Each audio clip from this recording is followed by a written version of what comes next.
so just say, oh, Gladion. I drop or I yes, I. On the side of your eye, where you might get out that one, or try it forever. Oh, yeah, pay your play. I be on your play. Put that yourself. Put that young when you. I say, oh, by some. Do us a nene glass. Say, oh, my God. You should just say, oh, just say, oh, let you just say, oh. Hey, my yourself, I'm like, what you looking at? I say, oh, Gladion. This is a special birthday song for that dog. Jawali Jonetta Wele. We say happy birthday to you. Enjoy your new age. The graduate daughter. Not forgetting Shannon Taylor. For Chicken Air. You want to remember her late daughter, Yola Jena Wayne Taylor. Rest well. Not forgetting Brother Tony Wele Patu. Yasina So in Taxi. Mother Teresa playing on So in Rhode Island. Yeah, we are trouble.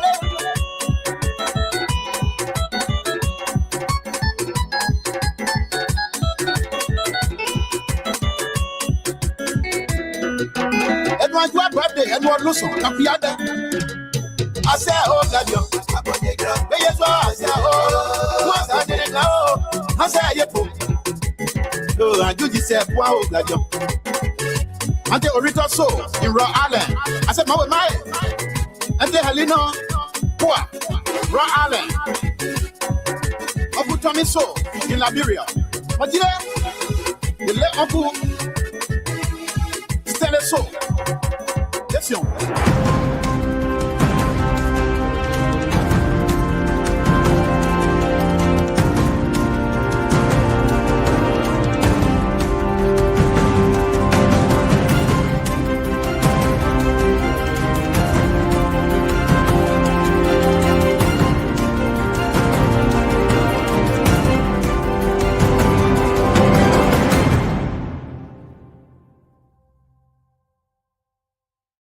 Hey you, it's time to pack your bags. The world is calling.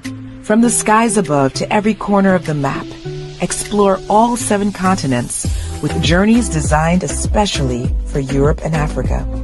Whether it's a cruise, an all-inclusive resort, a hotel, car rental, theme park getaway, or the perfect excursion, Ayana's Dream Escapes brings the world within reach. Adventures start here. Don't just dream, escape. Book now, visit our site, scan the QR code, or just call today.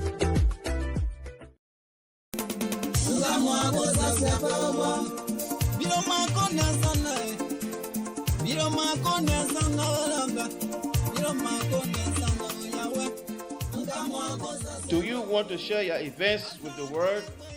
Why not contact us? We are Liberia Public Radio, LPR. We are the specialists in advertisements, commercials, radio and TV services. We have the professionals that can help you sell your products and provide live coverage of all events, such as weddings, conventions, graduations, reunions, anniversaries, sports, birthdays, baby showers, religious activities, funerals, and many more. Take your phone right now and call any of the following numbers: 682-433-8802, 267-648-6089, 484-786-3337, or 916-533-2048. Our customer service representatives are waiting to take your calls and give you the needed assistance. It is LPR, the home of excellent media services and your friends in business.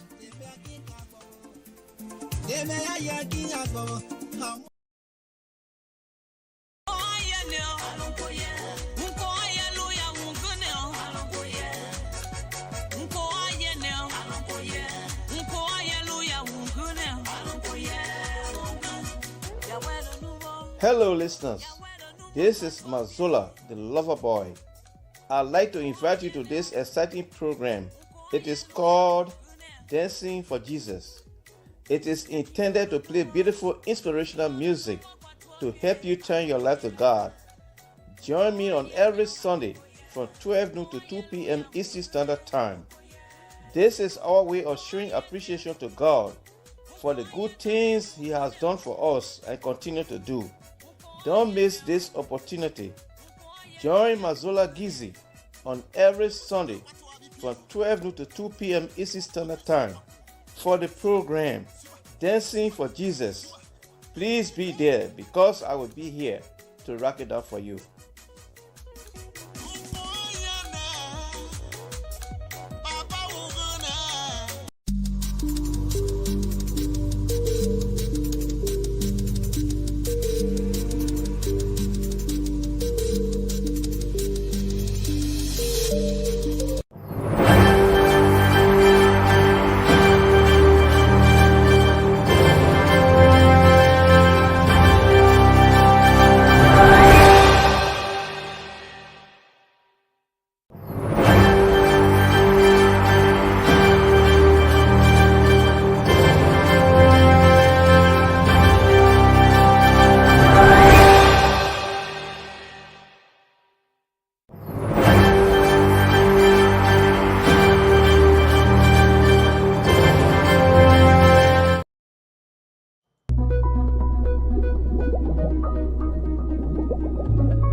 Good evening. So I want to welcome our viewers and listeners across our globe. I thank you for joining us here. So 1 second, quick here. Let's check right here, and we'll be right back.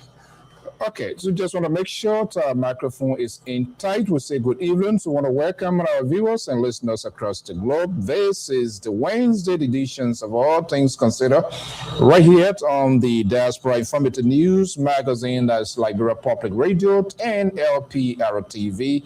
This is your Lee Angled here in tonight's edition. Today is what, the 15th of July? Man, the year is already split in half. We are getting there. We want to welcome you under the sound of our voice. Thank you so much for joining us. If this is the first time, we say you are wholeheartedly welcome on the roof of the Liberia Public Radio. We say it as it should be, not necessarily to please or appease your political desire. That's not what we purpose. You want to see that happening when a liberal and his ally are here. They blow the trumpet of praise and worship. That's the liberal, the so-called Reverend from Minnesota, and the other liberal folks from Delaware. But we try to make it fair, balanced, and proportionate to have these critical, painful, unagreeable conversations about our country simply because we want our country to be in the right direction. Our conversation here is not personal. We look at issues, not personality, things that matter, and hold our government officials, all including our very self, as talking here and facilitators of these critical conversation. So it's not personal. The president, the House of Representatives, and all branches of government, they work for us. And so when we are apprehensive of what government is doing, when government is not open, when government is concede, then we have the obligation as members of the full estate to have these open conversation. And we do understand there are some that are politically attached because of their political affiliations of their political godfather, partisans, and individual, putting the interest of the country behind them, which itself is a problem, but that's a different conversation. But we urge you to just sit, relax, and let's have a conversation, the open conversation. It's not personal. We are not antagonistic to government. We are not an anti-group of the government. We are not a resistant force of the government, but we stand in a gap, in a corridor for the ordinary citizen rate and this government to have this conversation. And we are aware that we have a polarized and divided society, so it is obvious people will take side. And of course, they will always protect their own alligator at the end of the day. And this is where the cutting edge comes in to say, hey, wait a minute, it's not about him. How old is Liberia now? The country, the nation Liberia is older more than all of us, not even the president to mention, or the chief justice. So the country is what we have, is what we should protect. Where is William Vakamara Shadrach Tubman today? Where is Samuel Doe? Where is Charles Taylor? And the list goes on. And let's go to the first president, Joseph Jenkins Roberts. He's dead and gone, but guess what? The country is still standing. So we strongly believe on this network. Some of us, not all of them, we strongly believe that the interests of the country come first. And so when we are not on, and the other folks on the other side who just feel that it should be done without them, other must not exist. And they become politically correct and politically minded to be the fixers of their political Goliath. That is painful. And then they come in the background, in the backyard, and they cry, baby cry. But they do not have the guts to come out to have these open-ended conversation. Thereby, critical questions will be asked. They call themselves UPAs, they call themselves seditions, they call themselves Weashins, they call themselves Boashins. They're not calling themselves Liberian. Or why can't they call themselves Republic of Liberia? Because the country's ace above all. But how many of us have come to realize that? So this makes the conversation very dicey and very, very difficult and painful. Because we have seen things been falling apart because of political association. If you're not from my party, we can't make it. If you don't like my political leader, that's the end of it. How we got to this point? How can we be resurrected? What is going on? All of these leaders, most of these leaders, they are faded away, they have gone, including parties themselves have been established from Liberian Action Party, Unification Party of Gabriel Bullet, and all of these people. The NDPL of late in the 80s of Samuel Doe. What is the lifelong? Where can we find the party? Where can we trace this party?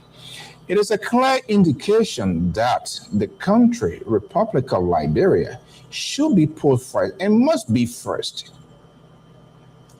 But we know we have a divided and polarized society coming into being with the proliferations of media institutions, talk show hosts, talking heads, commentators, political pundits, intercede, propagandists at the highest height, has tended to confuse, diffuse, and distract the entire citizenry, leaving the ordinary Liberian vulnerable. And some has become so much meaningful and very powerful behind the microphone to be the icebreaker of the whole thing to change the narrative. That's how dangerous it has become. So I feel very saddened if I hear someone to even tell me it is because of the Francoso, it is because of liberal progressive, the failed liberal progressive, for that matter. You caused me to vote for this person. I'm like, what? Why people seize their own civil liberties? Why should I tell you, say, do it, and you do it, without even asking other the questions needed? You put us this thing. You told us to vote this. They are crying. They are screaming like little chihuahua because they lack the political tolerance and they were able to answer all of the questions needed. We never had the opportunity to have these open conversations, and this is where we are today. And it seems the lesson is not learned. Yes, we here as a talking here as a facilitator. You can listen to all, but you also have the responsibility to question and ask what we say, regardless of our attachments, regardless of our associations, regardless who we are, whether we are the same ethnic group. It doesn't matter. What matters is the Republic of Liberia. We must be able to have the courage, to muster the courage. And not let's be carried away by these cosmetic world-water sentences and arguments you're seeing saturated on the media, on the social media. Yeah, he speaks fine. He get words as a command. He know how to talk. People are trained to do that. You can do it. That's the argument of persuasion. But are these persuasions, are they facts? Would they put food on your table? And we see politicians come and tell us, say, we would do it. I am the guy. Those people, they can't do it. And they speak these big words. And they get good and impressive portfolio, work in high profile area.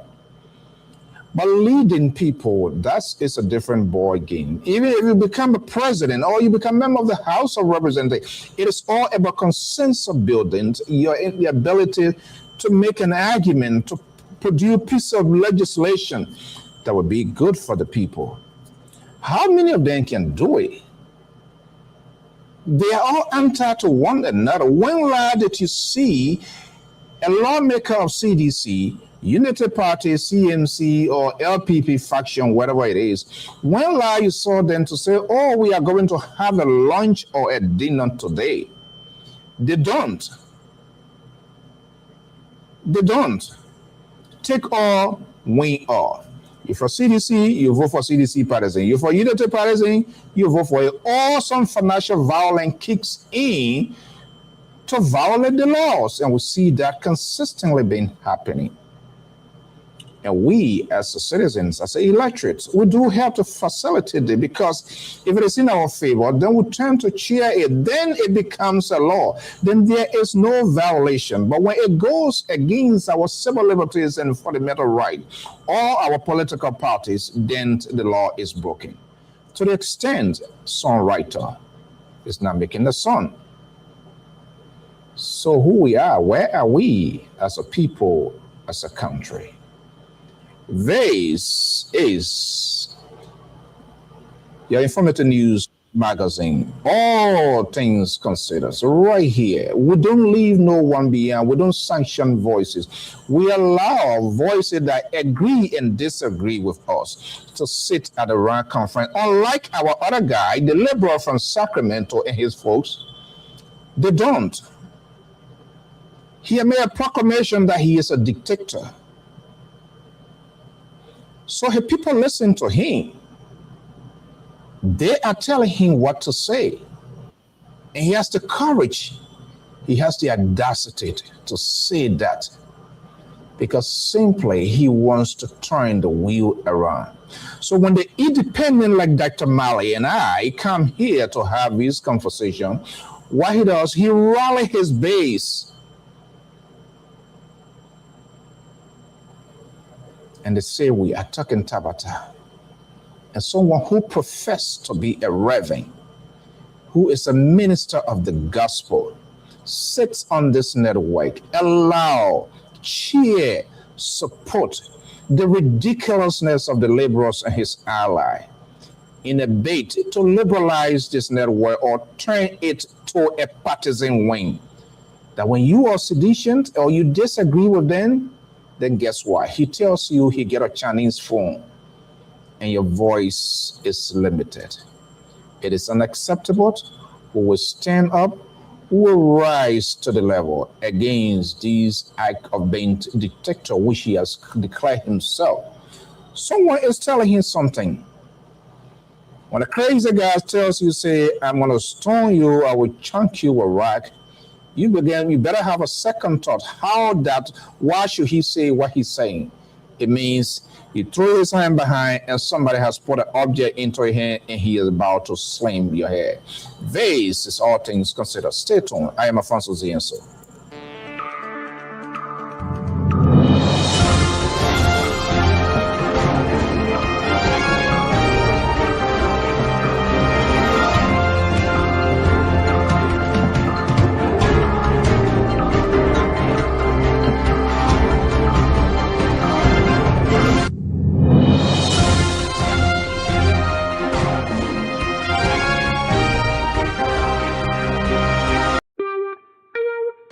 From the West African nation of Côte d'Ivoire, Liberia Public Radio and Television present Business Diary. This program focuses on the activities of business institutions and individuals in society. I'm Jeremiah Zawu Senior, CEO of All Nation Bank. We have been very good to have this business established here. We are 1 year since we opened here in Anono. There have been few challenges here that have faced in this country, and that is all about the language. But here instead, I refuse to be deterred. I refuse to be discouraged. I open a business and things have been fine. My name is Mercy Wangari-Nganga. I am a finance officer working for an international organization. I have a master's degree in business administration. So today I'd like to take the opportunity to talk to you about the COVID pandemic and how it has affected the business sector in terms of me working in an organization, an international organization. Don't miss out. Be my guest. It's coming soon on Liberia Public Radio.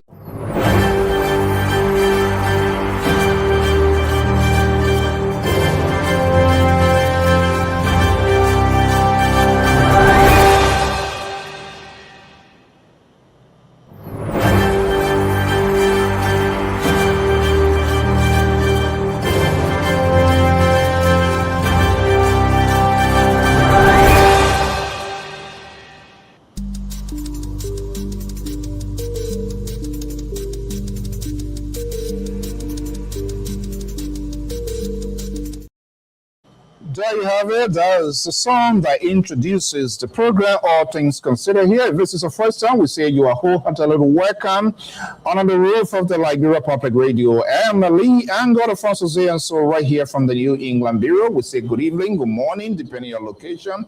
Mr. Slag, good to have you. I will be in your city. Hopefully, we can hook up, we can see, we can get to know one another and have some conversation as well. Benzima, Benedict is here, Venetius is here, and welcome our own Ben Toba is LPR Africa Bureau Chief based in La Côte d'Ivoire. Thank you so much for being here. Moses Dennis is here. Amos Tay, good evening. Moses Dennis, and of course, Evelyn Collins. The people that are supposed to be inaugurated. That's the powerhouse of the Minnesota chapter of the Grand United Association. If you have openings, I'm looking for offer board position, okay? We'll say thank you so much. Thank you for joining us here this evening. Didi Wilson Barry, a long-time serving community leader from Grand United Association, and also look at that Gobwati, that's the godfathers of Gobwati. Mr. Wilson, I'm wondering, Buddy, I'm wondering whether you ever had a retirement program. Let me know, okay, if one is in the making, so that we can all have that to attend a retirement program.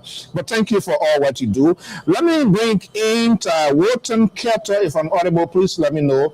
Let me bring in Wharton Ketter. Is a seditious/Wiashan. He's not a Liberian. He's not a Liberian, but he's Wiashan. These are some of the people that have the problem we are talking about today. He's changed his name. He's Wiashan. He's not sedition. But he claimed to be an independent now. Give me a break. Wharton Ketter is here. Let me just bring in. Ketter is in the house. Ketter, good evening. Good evening, CEO. I'd like to say hi to our listening and viewing audiences across the globe. We are here to counterweight or counteract some of the negative propaganda from the liberal, from the uncovered unity partisans on this platform, the likes of the wannabe politician, bishop or reverend, the security analyst, wannabe politician. We are here to counter the propaganda, and we are here to tell Liberian people the true story of Liberia. I'm an independent. I support President Weah. You can call me Weah Shen all you want, but on this platform, I'm very objective and independent-minded. You see, this is the most dishonest thing that I've ever heard in my life. How can you say you support and you are independent? I mean, what sort of convoluted and confusing statement messages you are sending to our audience? You're not an independent. Are you willing to distract that position?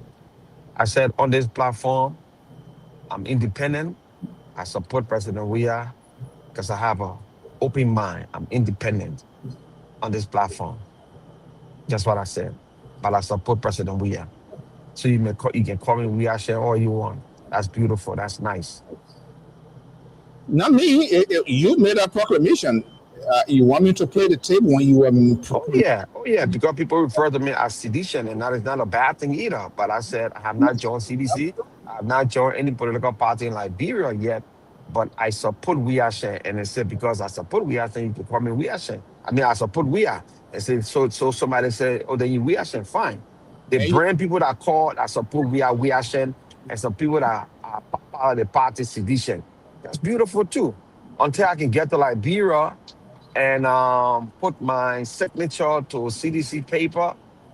I am a supporter of George, President George Manawia, and at this point, this is where I am.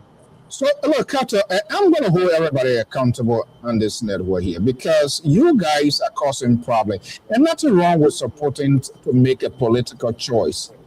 But the idea of being in two, three places at the same time, it's just absurd. You want to be dog, be dog. You want to be cat, be cat. You can't be dog, cat. You can't come here and say you support George Weah. You can't come here and say you support Joseph Boyka. And then on the other hand, you say you are independent. Where is your objectivity will be? It's not.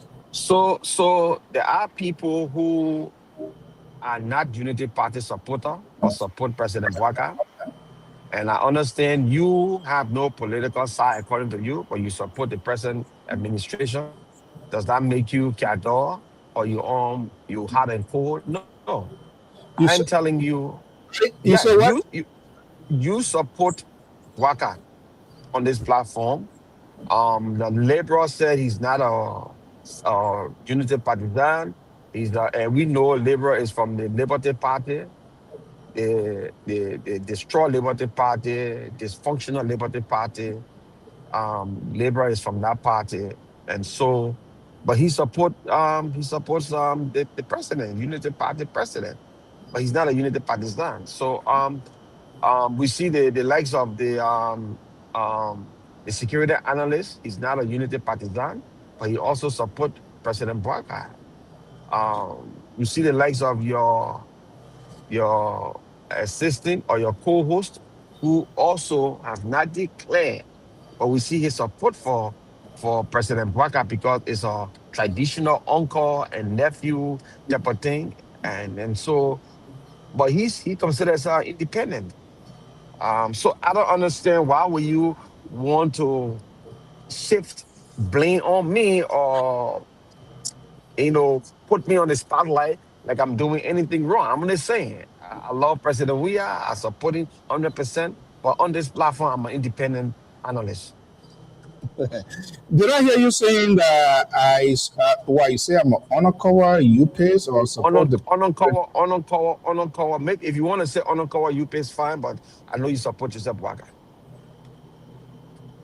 have I mentioned that on this platform before? Well, Or you just you, making an educated guess? actions speak louder than words. But I can tell you though, I know I made a public announcement here before my what should I say, my former political association and how heavy I was involved from what 2001 till all that election. I'm even forgetting say they almost threw away acid water in Nima.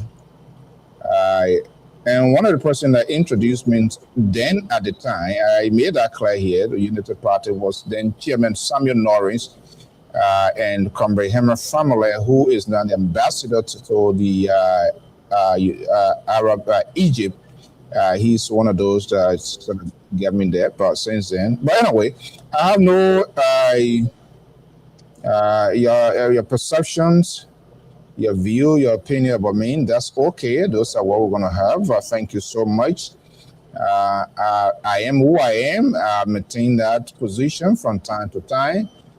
Who knows? Maybe 2029 we'll pray to be around to take us out because it looks like in Liberia, if you fail to make a proclamation who you work with, forget it. You're on your own. You see, all the people that were talking for Boaka, all the people that talk for Weir, that all of them were on the board. So who knows? 2029 will bring a new day. But let's bring in one of Boaka's strong supporters, the Reverend, the political Reverend. You were just talking about him, but he's here now, so maybe you want to repeat what you said. Tyler Collins is joining us from Minneapolis, Minnesota. It's a Liberia Public Radio. I was monitoring a lot of things fall apart yesterday. I learned that Terry broke ring with the Liberal on so many fronts. That was quite interesting. So a lot of redemption coming to this network here. I hope it's not an interim basis, it's not a short-term basis, but I will wait and see. Terry, good evening. Welcome. Yeah, good evening, the examiner. Yeah. And to my friend and brother Keto. Yeah. You know, Good evening, Terry. Reverend, can you offer God. can you offer some prayer for Keto this evening? Today's Wednesday. Wednesday people can have a fast. People need deliverance. We need to. I'm not sure whether you are the right person. I think I could be the. Don't come put me on the spot later because the other revenue made the whole country scattered. The government were calling Nigeria president and all the kind of things. So I don't want to see these people. I ain't want that pressure. How honest are we always having this sort of conversation. Do we sometimes goes to bed and say, yeah, today part they talk at all. I should have said this. I think I'm not doing myself. Not God, because God get patient. Because if he doesn't, I think some of us will be sitting there and you just see the hair coming and then it will slap you. Say, no, you need to stop talking. Because that was Jesus, bro. Mercy. The mercy of God. The way that God used to slap people under the Old Testament, is that happening again? I think that Old Testament we need to bring it back. Because that's the only time people like Cato and the liberal will get their redemption. If it was a campaign, somebody will put a canvas on. I want that Old Testament to come by. You slap me. Yeah. But look, you listen to Keto. Come on. Keto accusing you said that you're one of those derailing this network because you talked about that. He claimed he's an independent. Can you imagine? He's an independent. You know, Mr. So that he openly confessed on the show that he's a Weashen. One day, anger got into him, and he lose control, and he said on the show that he's a Weashen, and he was open about it. Unless he want to confess now to the come to Jesus movement, and how they can call it in politics. If you want to do the come to Jesus movement, it's okay. You know, we are open armed to receive you and all of that, and we'll welcome you home. Right. Maybe you come into your senses to realize that none of the political leaders can be trusted. Yeah, you know. Well, I think I gotta correct that statement from the CEO because I didn't denounce my reaction on this platform. Hold on. I didn't denounce it. Hold on. On the day of Pentecost, you get a lot to explain. But let me bring in real independence. I mean, he attacked me. Oh no, the real independent coming. He attacked me, my co-host, of being a tribalist and all of that. He was just off the cuff this evening. He went to the Liberal, he went to Terry, he came to me, he went to Dr. Mali, he went to the security analyst, even attacking the people as well, that they do not like George Weah because he says, let me bring in Dr. Mali. Let me put him down here. Say, you come down here. It's two of you. Because two of you, I can't. Let me put two of you down. Liberal can, you will fix it.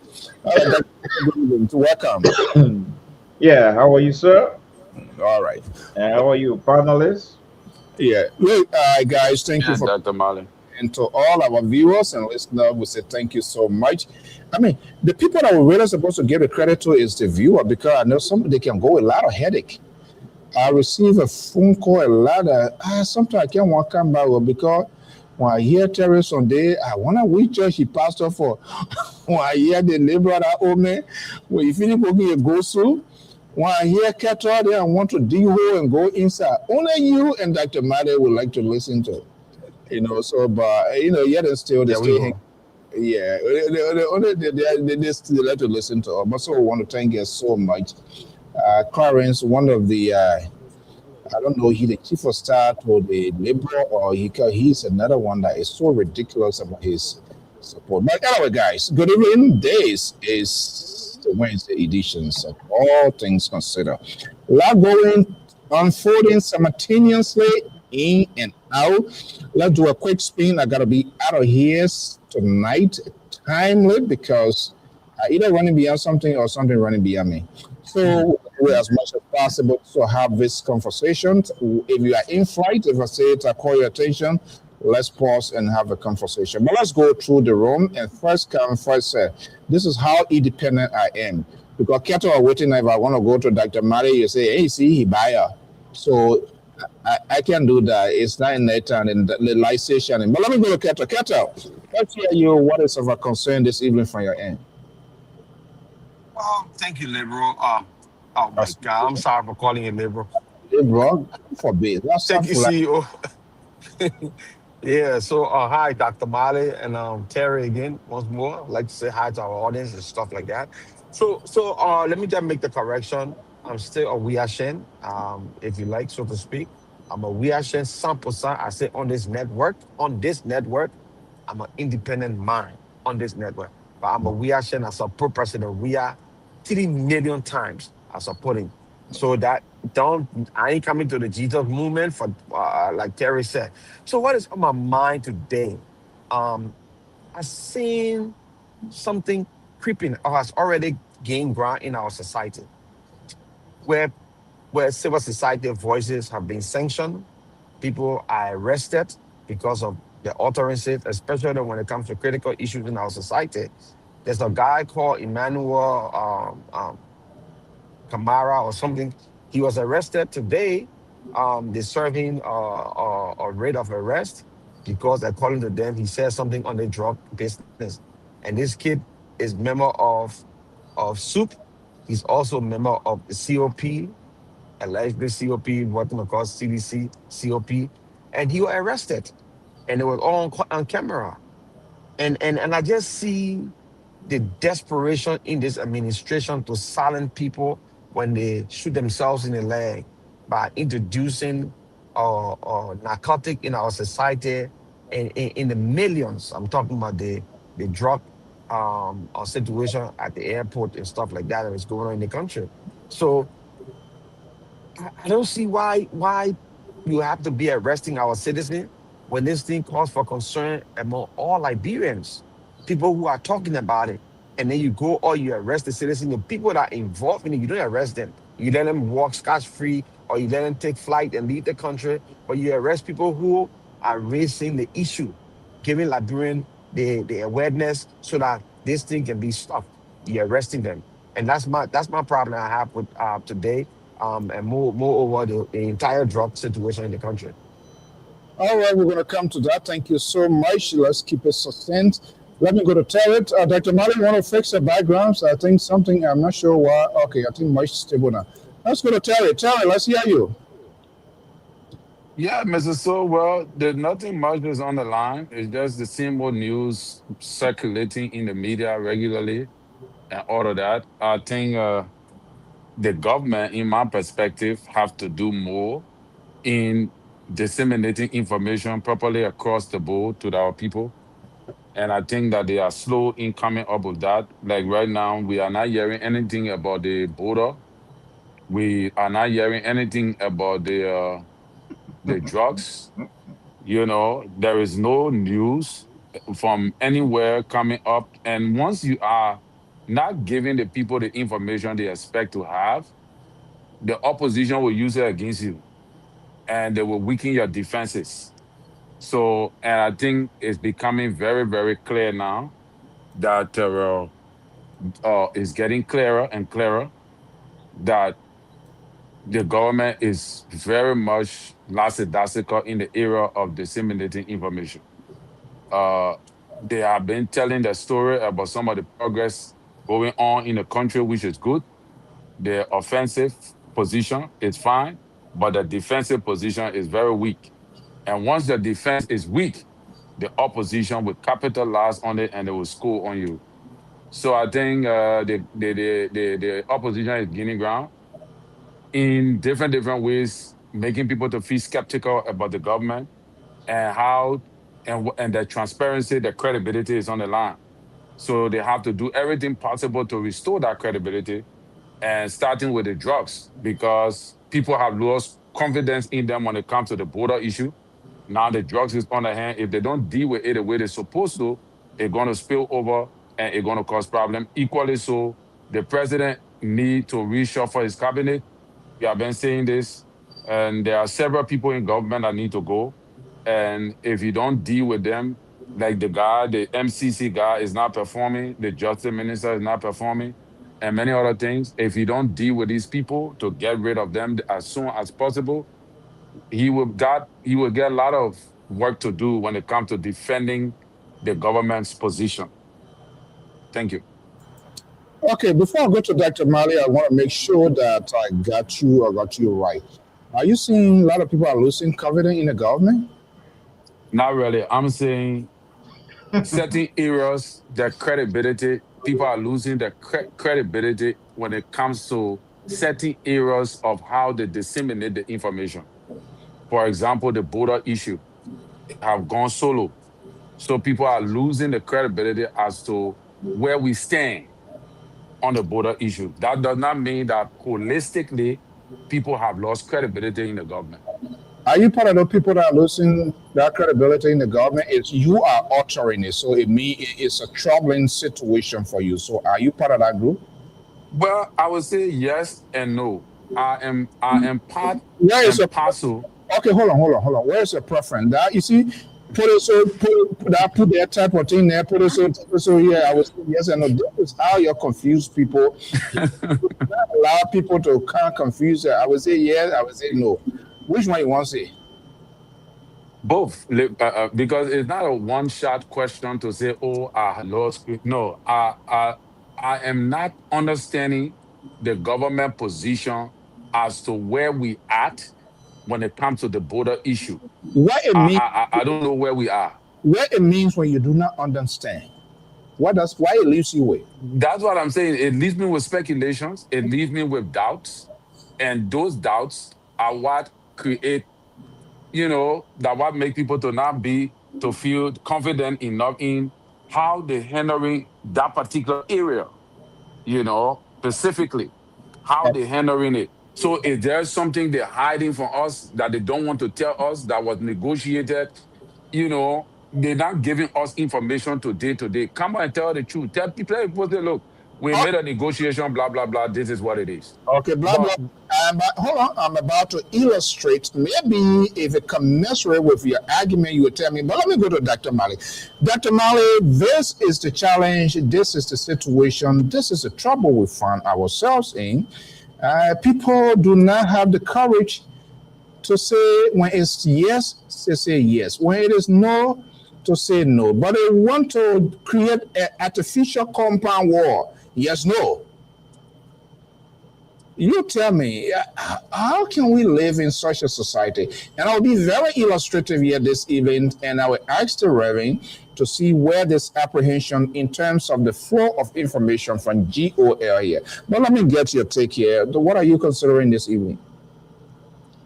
Well, my attention is drawn to the Liberia Protest Coalition of 35 organizations that presented a petition to the embassy today calling on Donald Trump intervention into the ongoing crisis.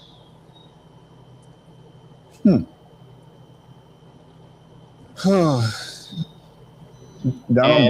their lead team in their protest is Barker must lead or leave.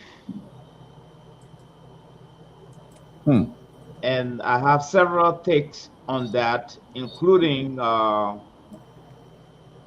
The judgment that was passed but focused on Liberia that brought a comprehensive package, but later on passed a judgment giving me the understanding that the focus on Liberia has become a partisan to what is going on when there should be a neutral party.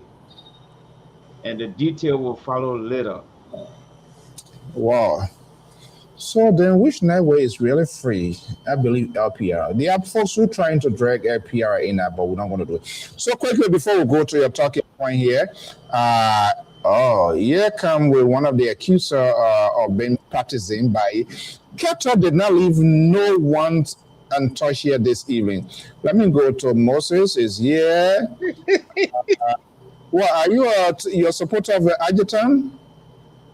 There go with the show. Don't worry about anything. No, I'm There they asked me what put. fair of the adjutant Diago guy. So That's a Spanish Jesse. That's a Spanish man. oh, that's that's funny. That's funny, man. You have to call a country.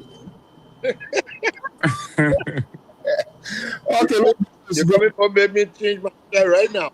Okay, good evening. Today is Wednesday. This is All Things Considered. If you want to be situated, that's fine. But we are already in the middle of the conversation. We want to try to be as brief as can tonight yet so that we can get the conversation going. Okay, let me do this. I'm going to come to you while you try to settle down so we can get your own beat and then we're going to. But Tara, you said something here, and let me see why this is part of what make you to be apprehensive so that we can stay. Let's play this here and see. President, my name is Anthony Williams. I'm from State Radio. I also wanted to bring to your attention, what do you say to your critics who think your trip to Turkey does not benefit the country? They've been attributing this trip to something personal about you and not for the country. What do you say to them? I leave it with them. Here we are, Ghana making new land. I leave it with them. If you take, you can bless some people. This seems to mean this seems to mean like this is some of what you are apprehensive about. Sorry, a president everywhere, leader. If you travels upon your return, of course you'll be confronted by media, local and international. And I'm wondering if this was some sort of Western journalist that asked that question. I strongly believed the president would have not answered the way he answered because he knows what could have been the implication.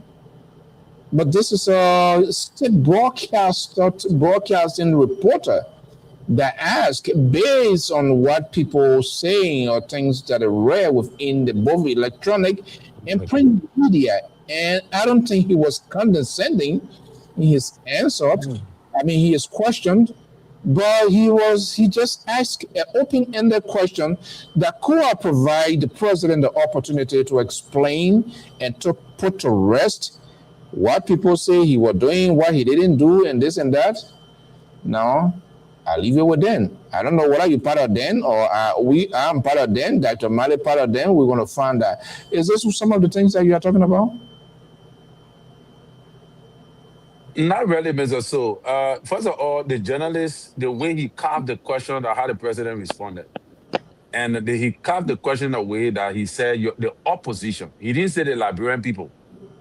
And this is this is why I say the journalists then need to really, some of them need to really forget about the political partisan thing and focus on the way they're supposed to present.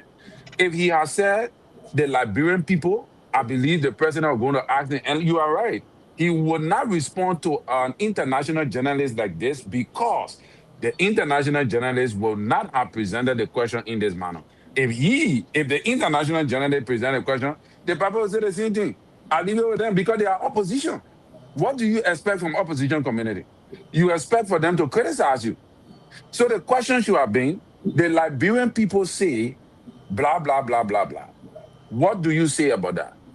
then let's see whether if he will respond in that manner. Let's roll the tape again and see whether there will be a change of tone. President, my name is Anthony Williams. I'm from State Radio. I also wanted to bring to your attention, what do you say to your critics who think your trip to Turkey does not benefit the country? They've been attributing this trip to something personal about you and not for the country. What do you say to them? Okay. Your critics. Your first thing, critics not necessarily mean they are your opposition. No. People who just disagree with you on some basic principle, it doesn't mean I can be his supporter, but there are some policies that I disagree with, except you want to bucket A because he used the word critics, so you put them in that basket of deplorable that they are all opposition. There are some like-minded, there are some real independent. I'm not talking about a keto type of independent. I'm talking about the independent type like me and Dr. Mali, who will ask an open-ended question to get a fair understanding of what is going on. He travels out of the country. I want something good to come out of the country. At the same time, there are other information filtering in, and I'll be very apprehensive. There are some other policy things that are different with the president. And I know, I agree with you. Sometimes our guys, sometimes the way they ask questions, but that's where leadership comes in as well. He's not just only speaking to the opposition. When the president speaks, when the president mounts the microphone, or when the president faces the microphone, anything that he utters, it just not only goes to opposition. It goes to the friends of the government, donors to the government, and all of that. I think is a broader thing, and not just Ghana making more new land type and sort of answer and stuff like that. But again, that's fine. I just wanted to have a conversation, but I agree with you. Let me go to Moses and then Dr. Mali. The folks, they can also get their take on that, because that has generated a lot of conversations in the backyard. In terms of government processing, is the president is that how this is why Sandra Johnson then speak the way they speak?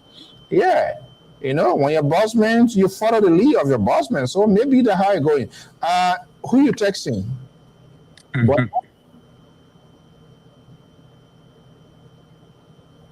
Moses. Hello. Yeah, let's hear you. What's your where you at? I was texting you, CEO. What you got my text?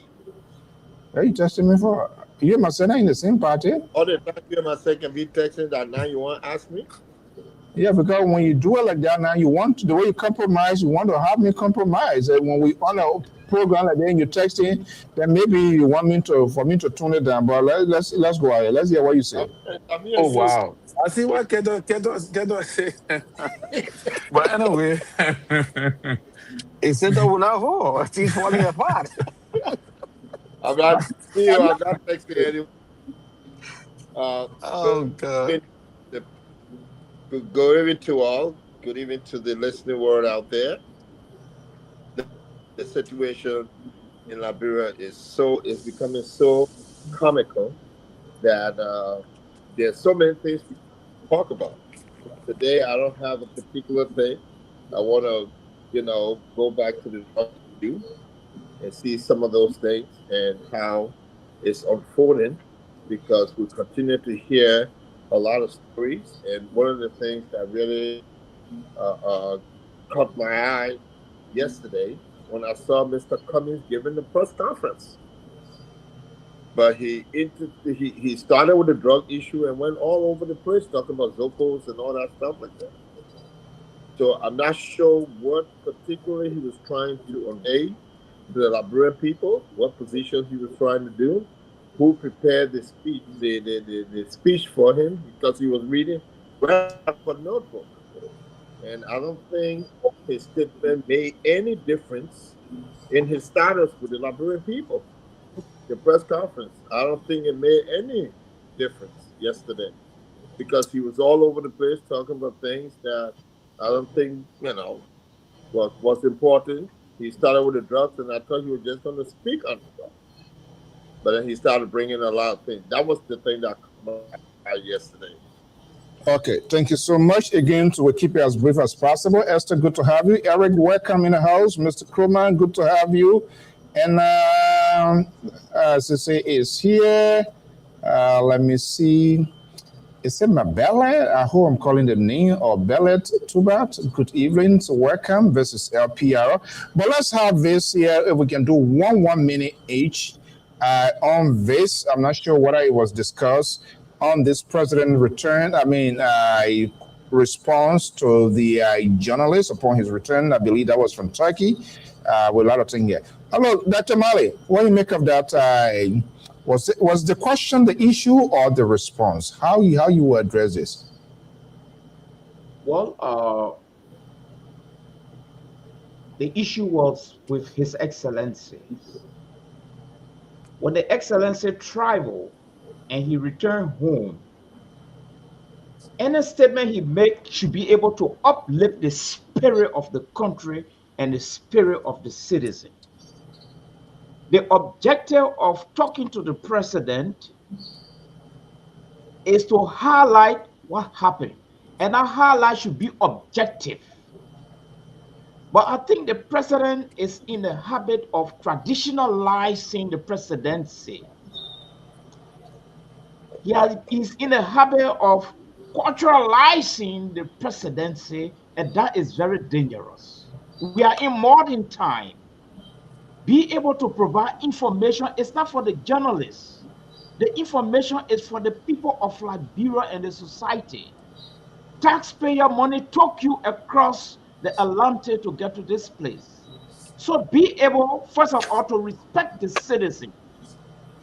Give them that hope. That's the first thing. You are on a constitutional obligation to talk to your people.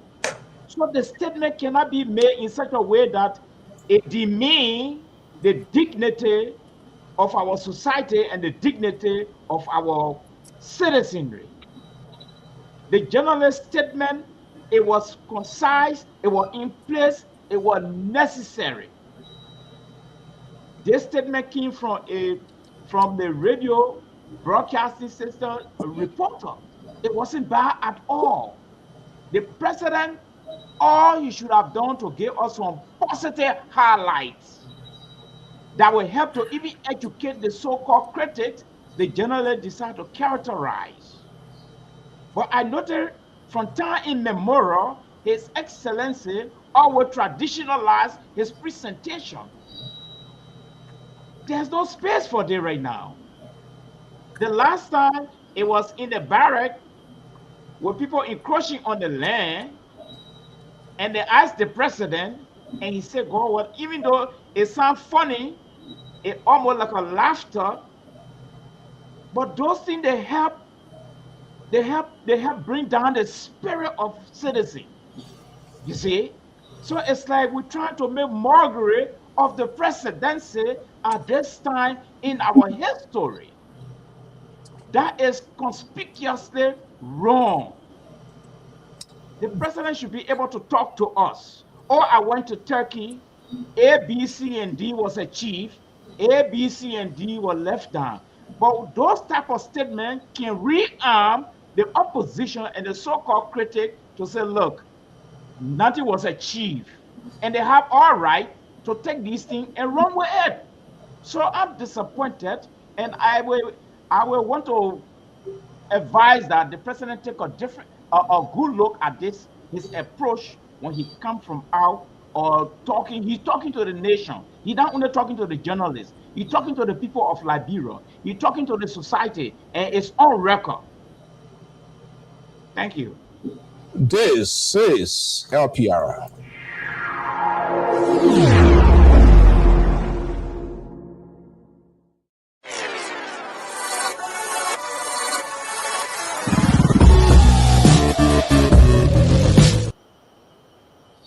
Okay. What an evening, Wednesday evenings. I know there are a lot of people feeling very uncomfortable now, but we speak things that people are unwilling to talk about because we want to make Liberia better. They are drinking now, they are texting, they are doing whatever they're doing, they are reading the Bible and all of that to see who has committed sin here. So, look, Kata, let me bring in the artificial independence. I take you of your word. When you say you independent, I agree with you. I know you are not no pendant before ED. So, you listen to the president. And I'm going to make some sort of comparison here. Assuming George Weah, former President George Weah, went out of the country and returned from there and came back home, and critics and other people are saying, "Oh, you're going down jolly," and then he comes back. That question was asked. I'm wondering what are the right Reverend Terry Washington Collins will say yes, the general lady asked a question and they want to do this here. Look, Keta, you listen to the response of the president? Keta, are you there? Yes, sir. I'm here, Chief.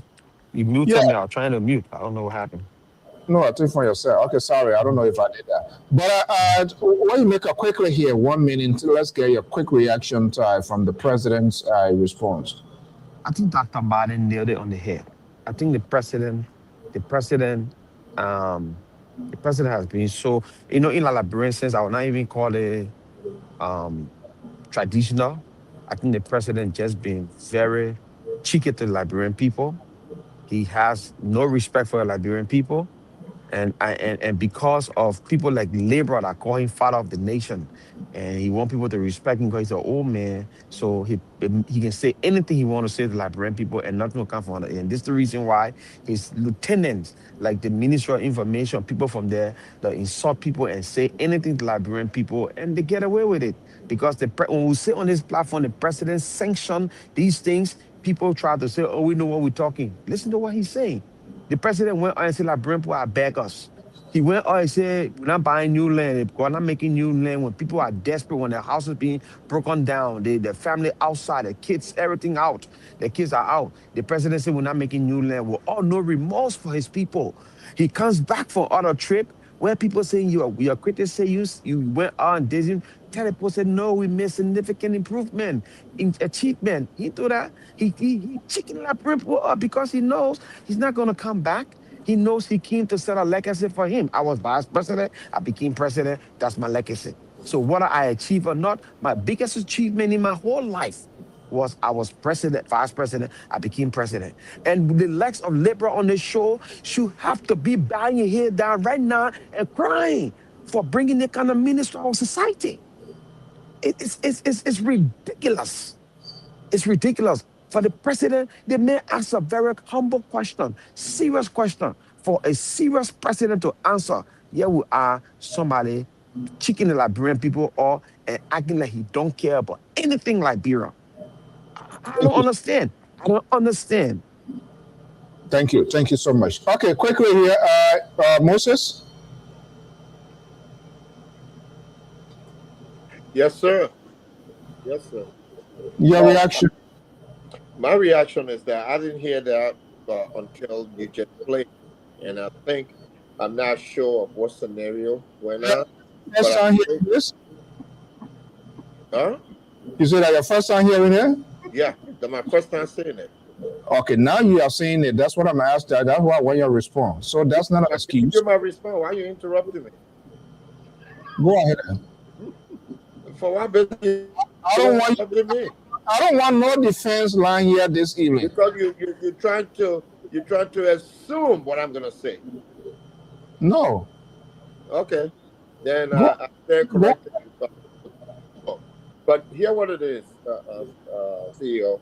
For me, I think the presidency of the Republic of Liberia have been diminished in the past, and it continues to not be a serious position. I mean, you're the highest official of the country. And at no point, I don't think that what the president said was appropriate, even if they call the name of his critics. It's an opportunity to answer the question for those who are not listening, with the intention to speak to those who are not the critics and not the critics. But to say I leave it with them, because the people who are not his critics will also want to hear about the good news that he brought back after going to the official trip, because it was announced and it was aired that he was going to Turkey on an official visit. And so I think it was appropriate for him to get the proper answer than to say, I'll leave it with them. Because there are a lot of people, even his supporters, want to know why he went. And you got to put your big boy pants on. And this is one that I don't agree with, because the office of the presidency is the highest in that country, and you got to set standards for people. You can't hold the people who are responsible for something and you yourself doing. You got to lead with example.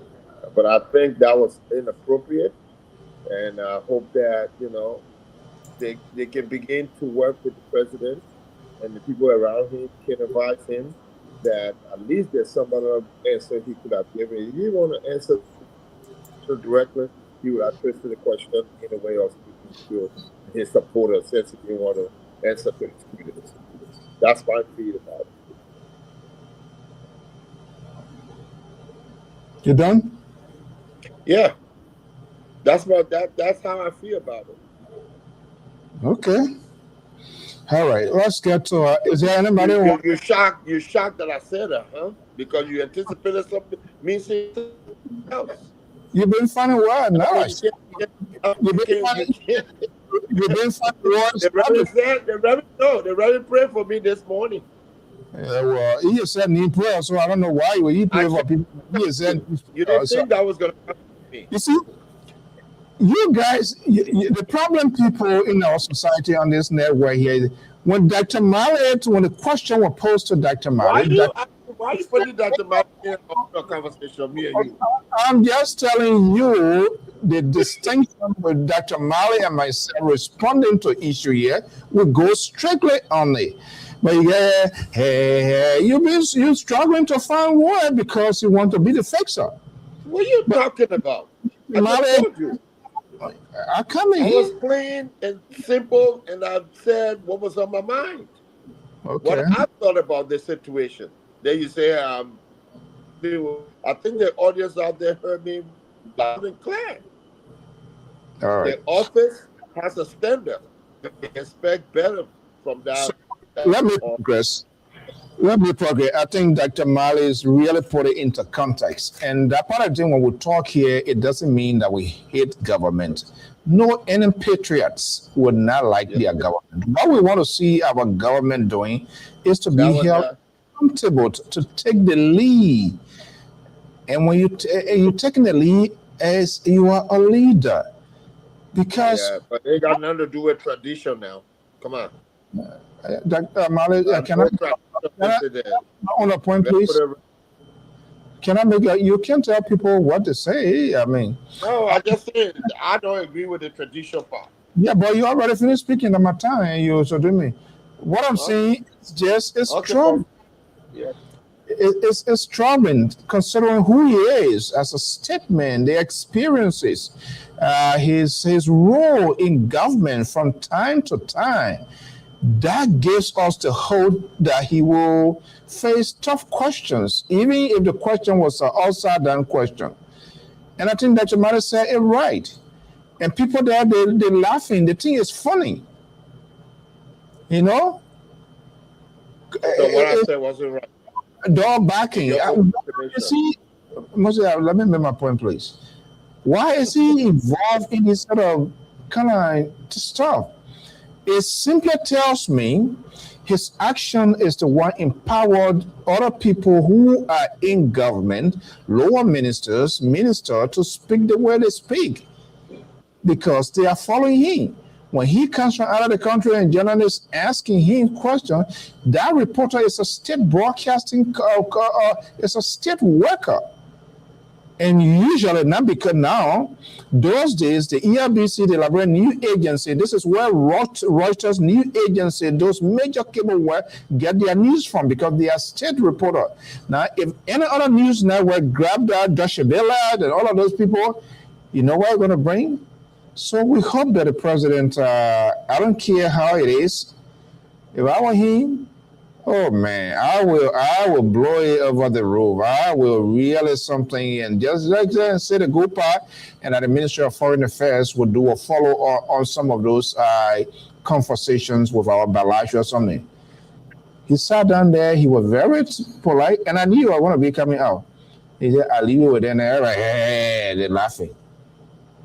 That's not good for our country. Okay, guys, let's make progress here. So, Keto gone already. So, Terry was the next person. Terry, let's go to your topic here. We intend to get out of here quickly. Why is it so important that I just forgot now, slip what you said? Just bring out to speed. What was your talking point quickly? Well, it's just almost the same thing you were saying. I was talking about Information. information dissemination. Do they need to And improve on that? And even if they are improving on that, it should start with their boss.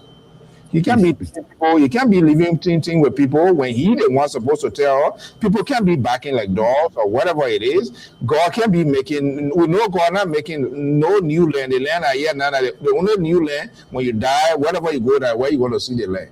You can't have a leader to be saying that, and the people think that it's okay. Let's be honest. well, Mr. So leaders have the way of leading. They have the way of responding.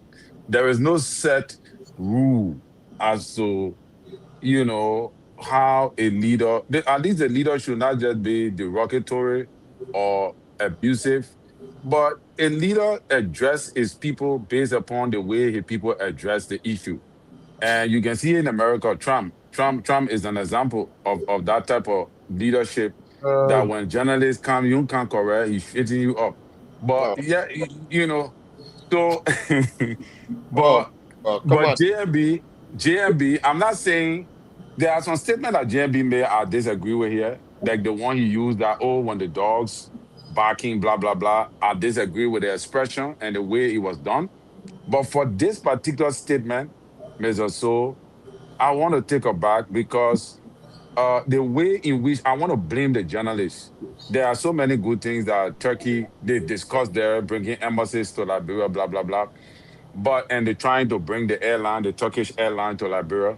And that is the reason why they're trying to establish embassies in Liberia, which will attract investors. Then you said it right. so who's stopping from talking that you want blame journalists? Why are you putting it? Because the way the journalist presented the question, I know that you would not have presented the question that way. That was a careless presentation from the journalist. I won't sit here. Sometime back, Jim, the question asked by that journalist was the open-ended question, meaning they were giving the president the opportunity to even carry on until he himself feel good, say yes.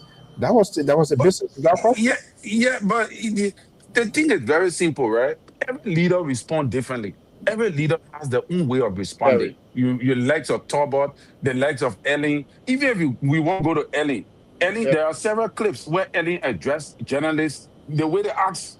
She addressed them the way they asked the Keller and Chike. Terry. Even Mr. Segbe, please give my una lip my chain. Let me talk. Because I know y'all Your will give me revenue, hey. your But the revenue is problem all is, looking at you. yeah, but even Jesus said, you know what Jesus told they said, he said, go and tell that fox. Go and tell that fox that what Jesus told Herod. So that why I tell you, I say leadership comes with different style. Every leader do not respond similarly.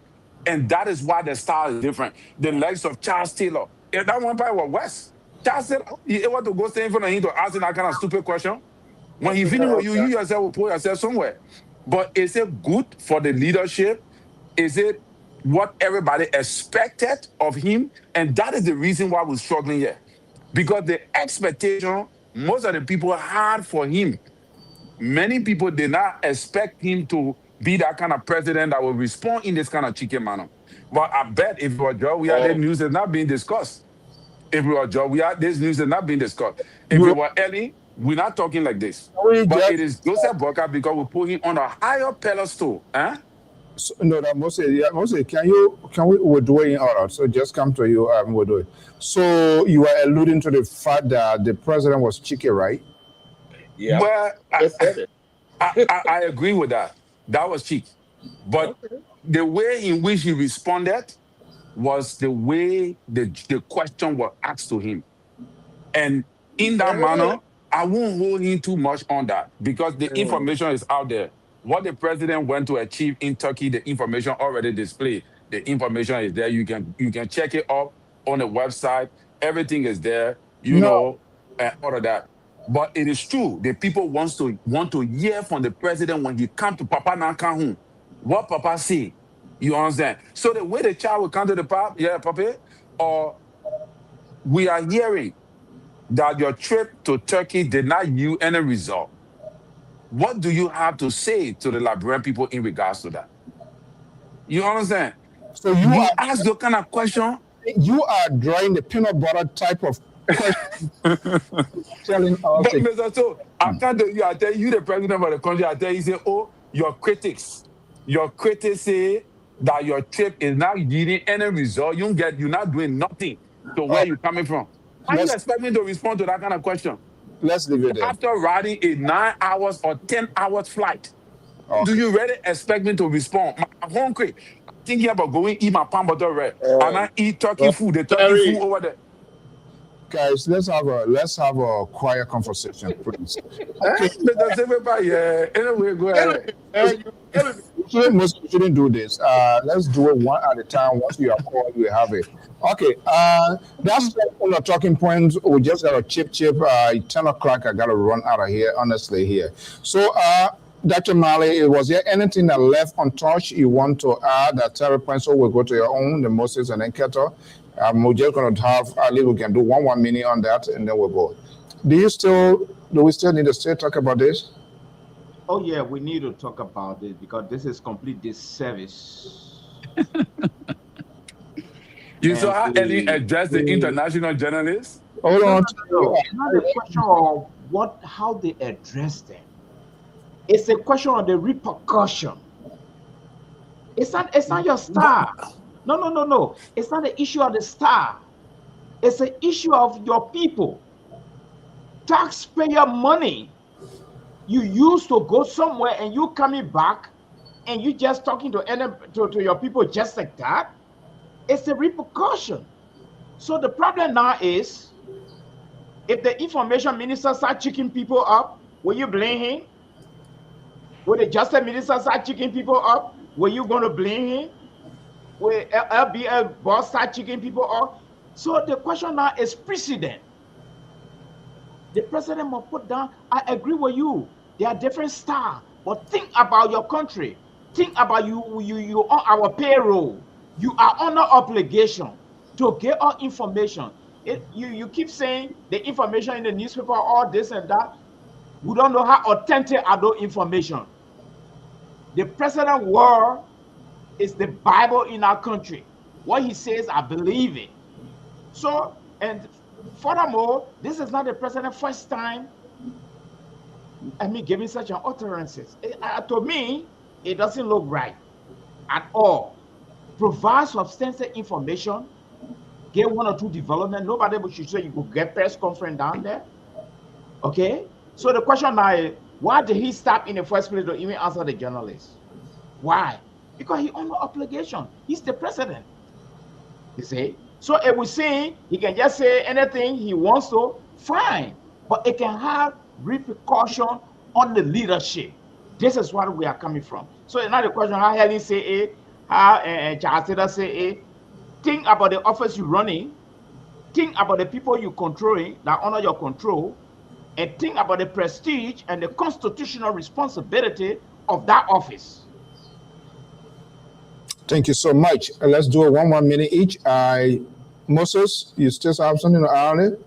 Yeah, please. And Terry, I am really surprised you're trying to twist this thing around and say the journalist. The journalist asks a respectful question based on his own investigation. And I don't think that question was out of place to be asked. Whether he talked about his critics, I think the presidency is higher than anybody, any particular individual.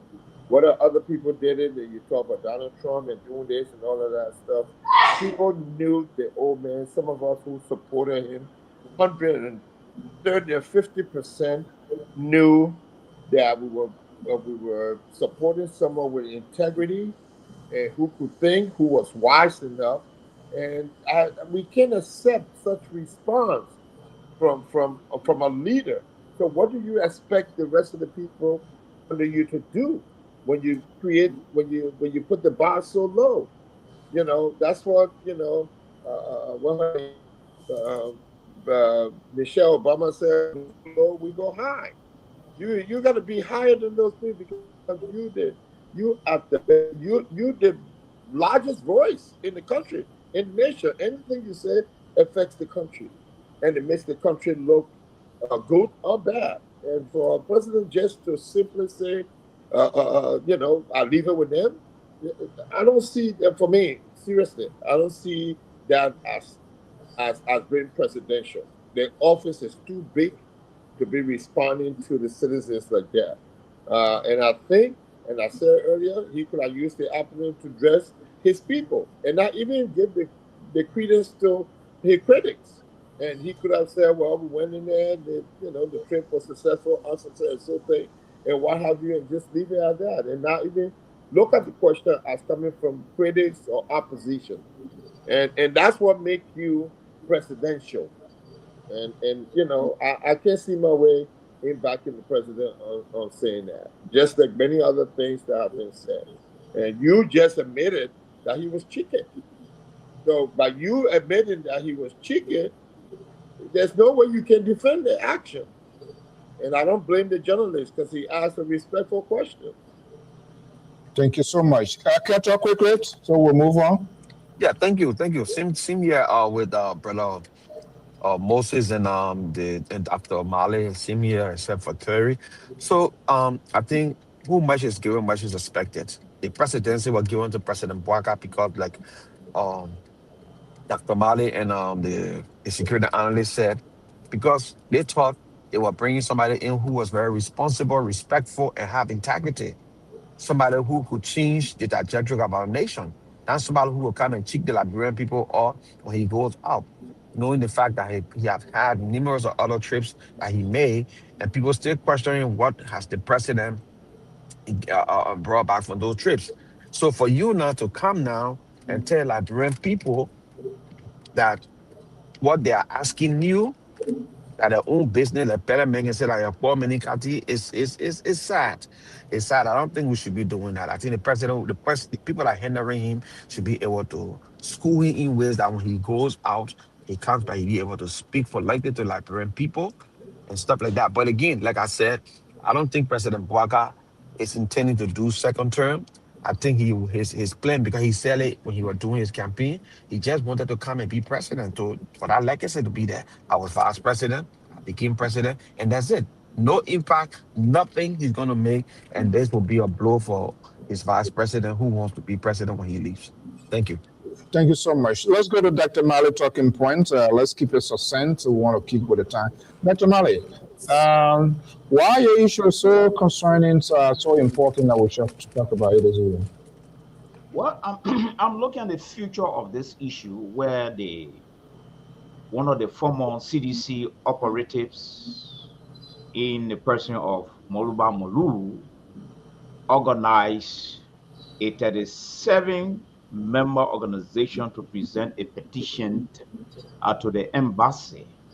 I have a lot of bone to pick with Molulu, but this particular one, I'm looking at the damage it's going to cause for us as a nation and as a people and as a government.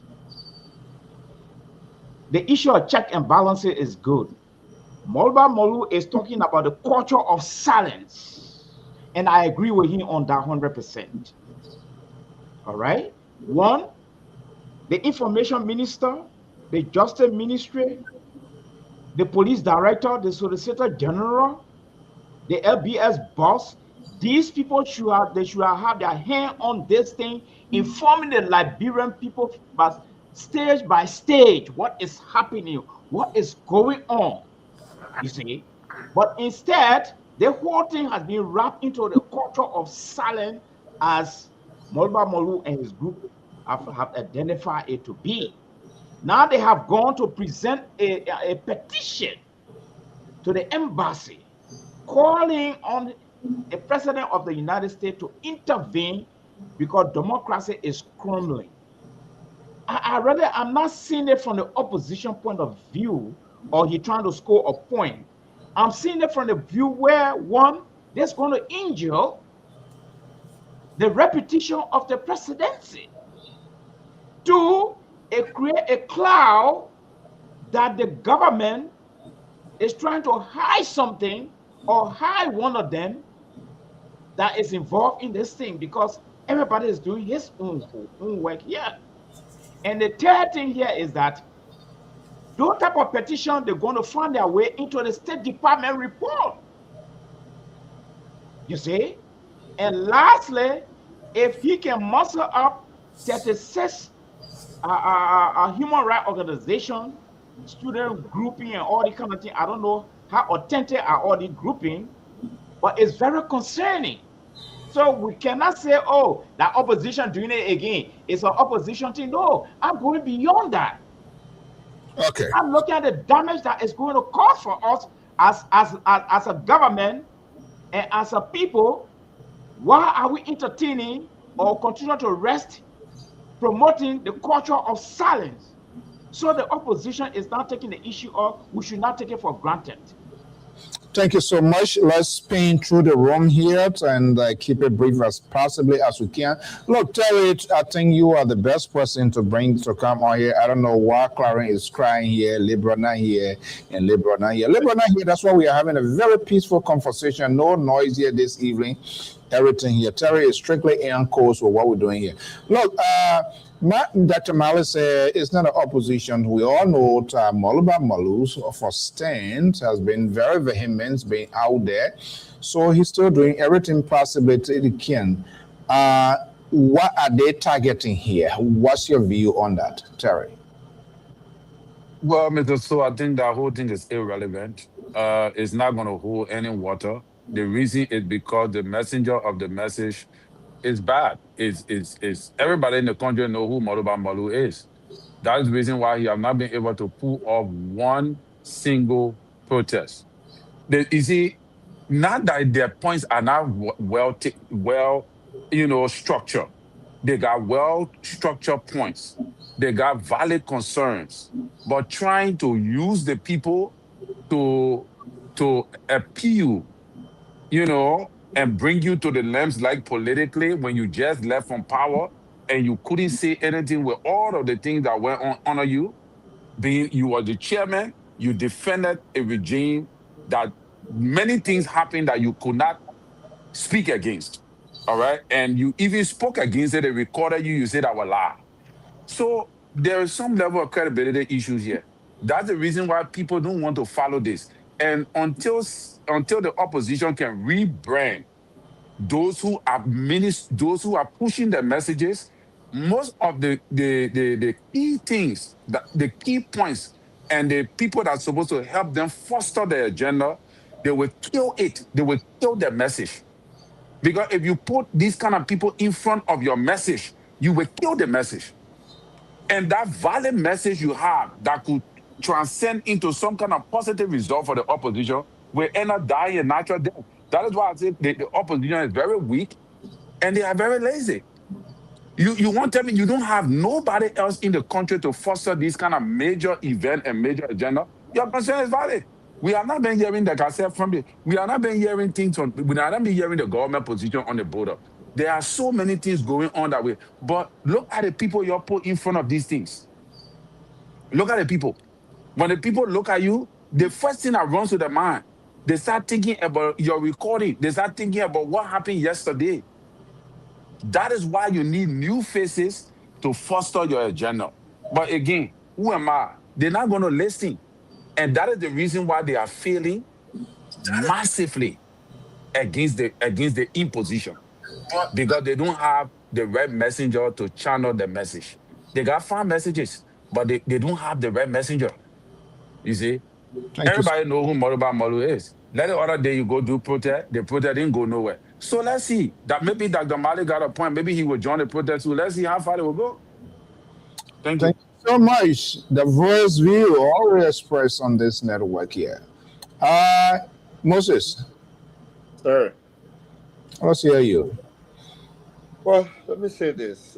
I think I agree with the two individuals I just spoke, Dr. Mali and Terry. I think the implication that this will have in Liberia has to do with the impact it has on the country.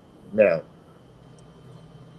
I've always asked this question: why our domestic, as a sovereign nation, issues are always being taken to the ambassadors? Listen, for the word of me, why you going there to do what? Yes. When you presenting to who? To come and do what? To police your country? Come on now. How many times we haven't done that? And they amounted to nothing. In the likes of other people who've done it over and over. That's your final strategy, because you cannot schedule a successful protest anymore. So you name them groups in the community, opposition group or civil rights organization, human rights organization. What the authentic state of these organizations that you profess to say you're taking over there? Who recognized them for you to take something to the international community? Everything in Liberia is called international. They got international school, international, then international. So now everything that happened there will go to the international community. The only international community to go to, the country to go to, the U.S. embassy. You get it, people to them, what are they going to do? All right. They're going to come and shut things down. So our people need to understand, if you want to do something, you take the appropriate action. You have to be strategic. You need to make sure you schedule your protest, sit down with the president. If you have an issue, give him the proposal, let him know these are your issues, and see if it can be solved. You don't get up and threaten them, say you go into opposition, you go to the embassy.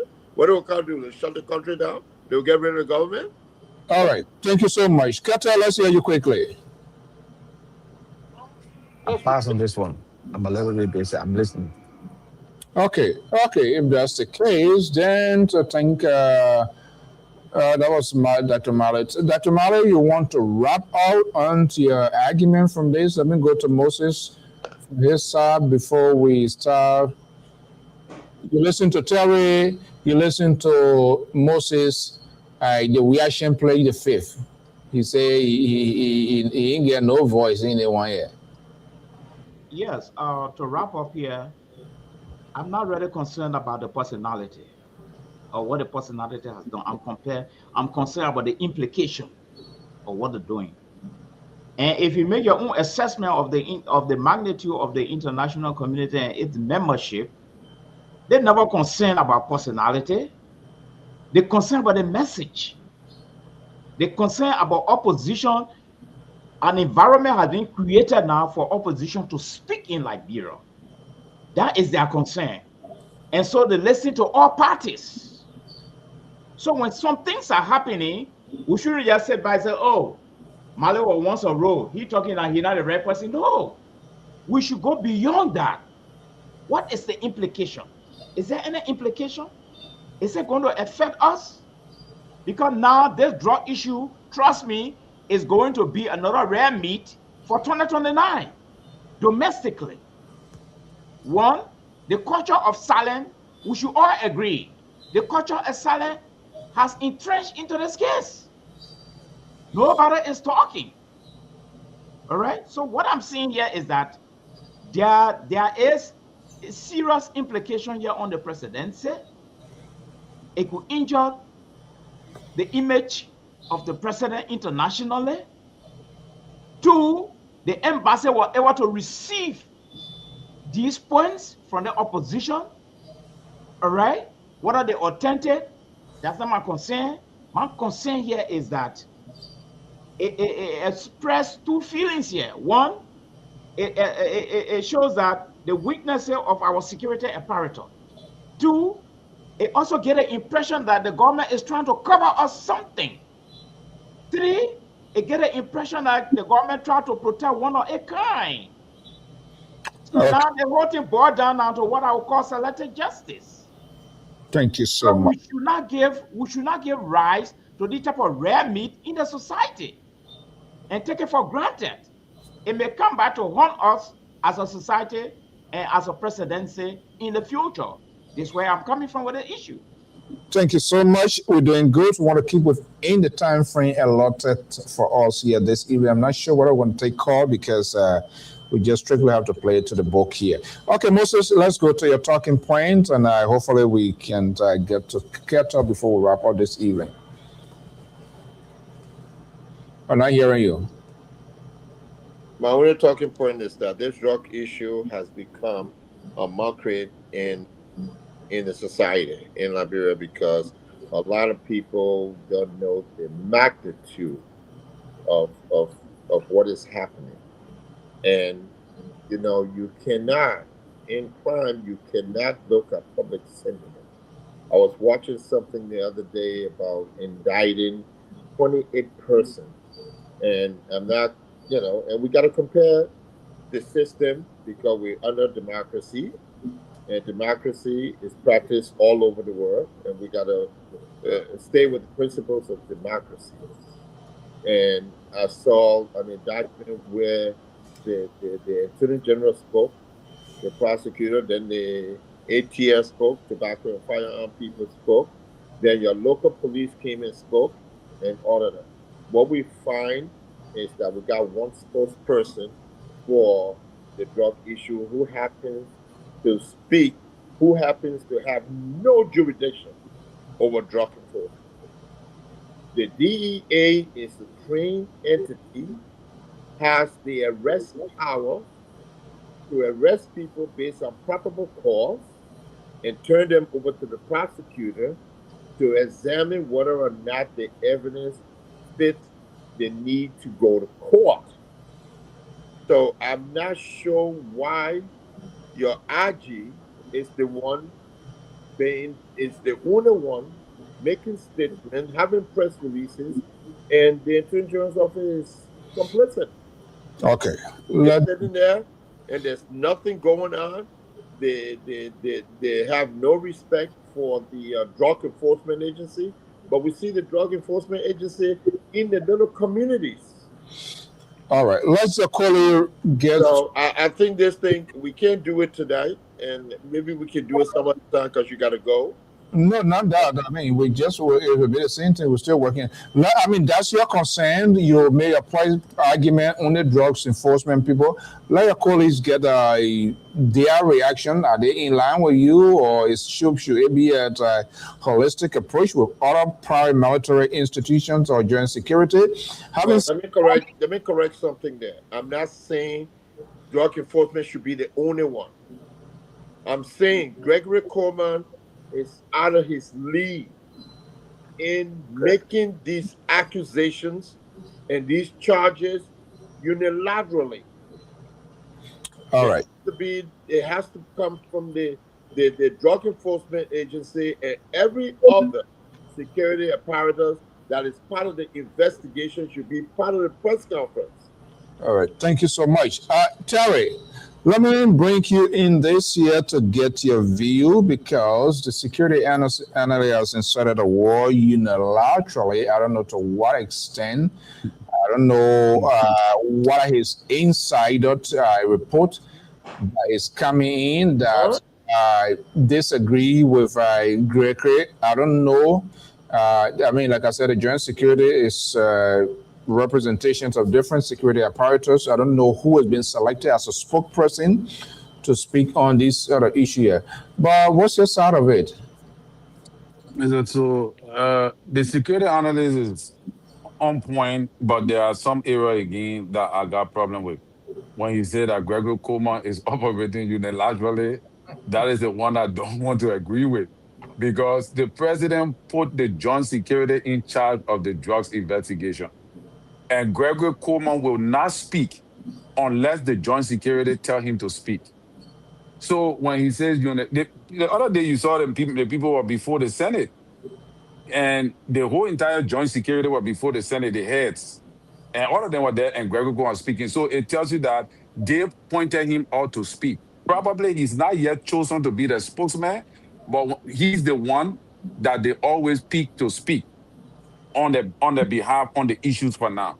That does not mean that he is unilaterally charging people. That is where I want to disagree with the security analyst. But I do agree with him on the issue that when Gregory Coleman go up there to charge people and speak, he should have the presence of the LDEA boss. He should have other people that are part of the joint security present. That what they do in America here, but probably that's not how they do it in Liberia. That is the way they choose, because apparently they say, "My man, you go ahead and say what you got to say." But if you see that there is no response from the Justice Ministry after Gregory Coleman spoke, you know exactly that is what the joint security have decided for Gregory Coleman to say. So, but I do agree that it looked more professional for all these heads, the heads of the various securities apparatus, along with the military that is part of joint security, to be present when Gregory Coleman is speaking. It looked more professional, it looked more organized, it looked more formal. You see? So, yeah. So that is what I want to agree with him on. Dr. Mali, what it seems to me here, organizational structure or leadership, something of such might be lacking. And we have seen that from time to time when there's a major issue, like we see here, and Terry could be quite correct. Maybe they have a different way of doing things in Liberia, but to also give you a good presentation and to validate what people are saying. When you're charging people to the DEA or the county and district attorney or whatever, he should be there, he or she should be there to lead the charges while that person is being charged and stuff like that, and that they will be sent to court. What is lacking here, Dr. Mali? I think what is lacking here is structural weaknesses. I think that's what is lacking here. And the issue of structural weaknesses is not only with this whole thing the security analyst is talking about. Okay? Even the president utterances, there are structural weaknesses in those things. The whole thing is from the executive marshal coming down. So it's not strange phenomenon. I don't have all the facts. I don't know the details. All right? But like what the man of God said, if the police director, let's assume behind closed door, because I show they all have secondary discussion before they can appear before the press. I'm very sure of that. And I want to believe probably they select this guy. Okay, you're going to be the spokesperson. They all can speak down there. But what is conspicuously missing in there is that at the end of the presentation, like Terry said, all the top ranking officers should be able to get something to, to get some highlight on a few things. But you can't blame them. They are also reading the tea leaf of His Excellency, who don't speak much. So you can't blame them. They have been trained in that direction to minimize their words. You really need to count on now. To minimize their words to the point where they shouldn't even speak. You see? So you can't believe the security analysts. They are copying from His Excellency. And I'm sure the Excellency is pleased with that. Thank you. Okay, well, we're going to keep it to the point. So we're just on time. The Wiashin left, which is okay because he pleaded the fifth already, mean he doesn't have anything to do. Huh? Can I take his turn? No, we can do lay away. That will give him my time tomorrow. We don't politics.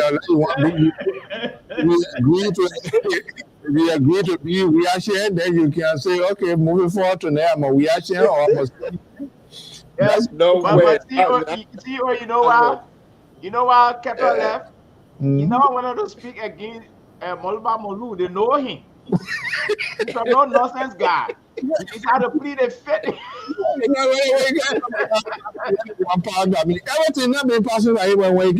the problem now is the man is into work capacity in Morovia there. He both a militant, a senior militant, and a politician. He doesn't take nonsense. So I see why Keto plead the fifth. That's the problem we have here. But no actually time against us here. But on a serious note, Theo, let me just say something real quick. Less than a minute. Folks, let's say this. I don't know, and if we talk about democracy and we talk about responsibility, the form we have of these different entities required certain responsibility. But that drug that we have in our country, and so that's why most of our investigation in the $100 million drugs, that's when they couldn't go through prosecutions. Because if you don't have the right kind of evidence in court, you cannot prove beyond a reasonable doubt those people walk. They put little holes in there. That's where I'm coming from. Man, we need to be meticulous. The fact that drug investigation goes on, DA should play a major role. Any other supervisors that is part of this process need to say what part actually speak on the part that they play. Like the Coast Guard. If the Coast Guard went to sea and collect the drugs there, they need to speak to that they were the one who collected the drugs. But you got someone, and you guys, I don't know, you assuming, or this is what the practice is, that the DEA stays there and has arrest power. There's certain things that they gave you. You swear to the Constitution, and under that oath, they're giving you arrest power. That means you have the right to arrest, just like the police have the right to arrest with probable cause. So why would the police be the only one to arrest and come up and speak? And other parties are not there to say anything. You don't go behind the door and take one person outside. And even the Attorney General or the Solicitor General or the District Attorney has not said a word. Thank you so much. They are the one who's supposed to lead the case because they are the one that the attorney, the discovery to, the evidence to. All right, Moses, thank you. I'll tell you quickly, we got to go. Yeah, so what are you saying, Mr. Sigbe? Are you saying that because of the way they are proceeding, that means that something is wrong, that the government could be implicated into this particular saga because they are not proceeding the right way to hide something? Because like people's overlapping function? No, that's not what I'm saying. What I'm saying, no, that's not what I'm saying.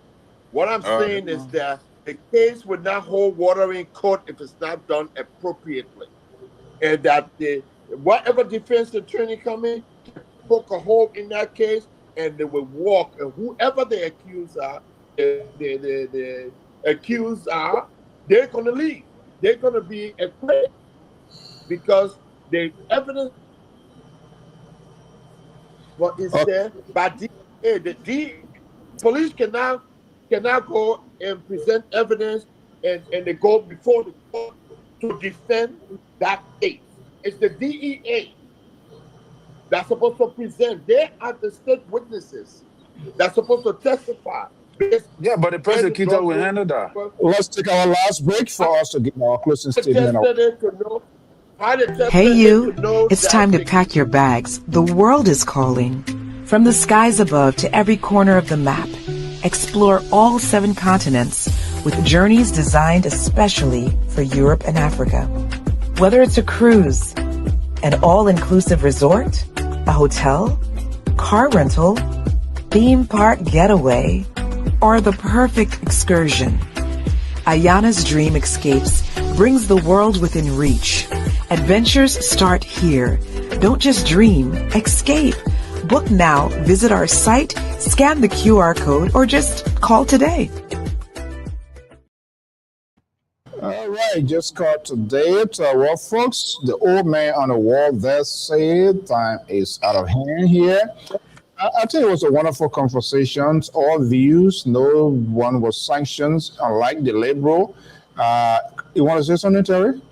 No, I was saying thumbs up to Mr. Sibley that he set up good correctly. Yeah. Thank you. All right. You can reconcile whatever that why you care done. You leave here tonight. You see, these are the people that Dr. Mate, see what Clarence David is writing here this evening.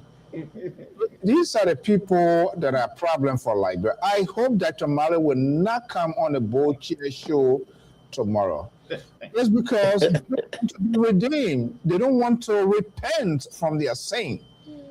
They don't want to seek redemption. So now, Clarence David, one of the Boashans, is now in the campaign of sanctioning Dr. Male because Dr. Male didn't speak their language, their tone. But I think it's serious, and this is something, I think the lack of coordination and people try to prove what. This is one of the things here that we saw here, and we had a conversation, the lack of coordination here, and we'll wrap up with this here. There's a lot of wanton destruction that is going on in this country. No audio, sir. Yeah, it's kind of like low. The reason I played this is part of the coordination. This was one of the instances where they put the president at risk. I don't know who gave that advice, but common sense, where they found this sort of flammable object at the Capitol. Oh. And I don't know how much assessment, because we didn't see that. It was just instant. And the president, the entire seat of government, they all swarmed that Capitol. Yeah. At the same time. Yeah, at the same time. That was dangerous. Very. That could have been a ploy by terrorists. That could have been a ploy for bad guys. Leave that because they know when something happens, Abu Kidi then will go there to get a quick fix because they want to appease the citizen. You need to gather evidence. You need to study. You need to gather all of the pieces. And then at the end of the day, you, the president, just joint security report to you, and you sit in the Oval Office with the flag of the Republic of Liberia, national anthem, not audio, not any or something visible, create that connection with your citizen, and folks within your diplomatic enclave that you are in charge, and that the government is in control. The perpetrator either been arrested, they're on the run, the joint security is doing so. But guess what? They took our president, they took my president, and everybody, the entire seat, they were in the Capitol building there. So doing, what happened if there was some sort of explosive left there and somebody somewhere down Jalatan controlling it? We were bent in hell. Mr. So, can I support you real quick?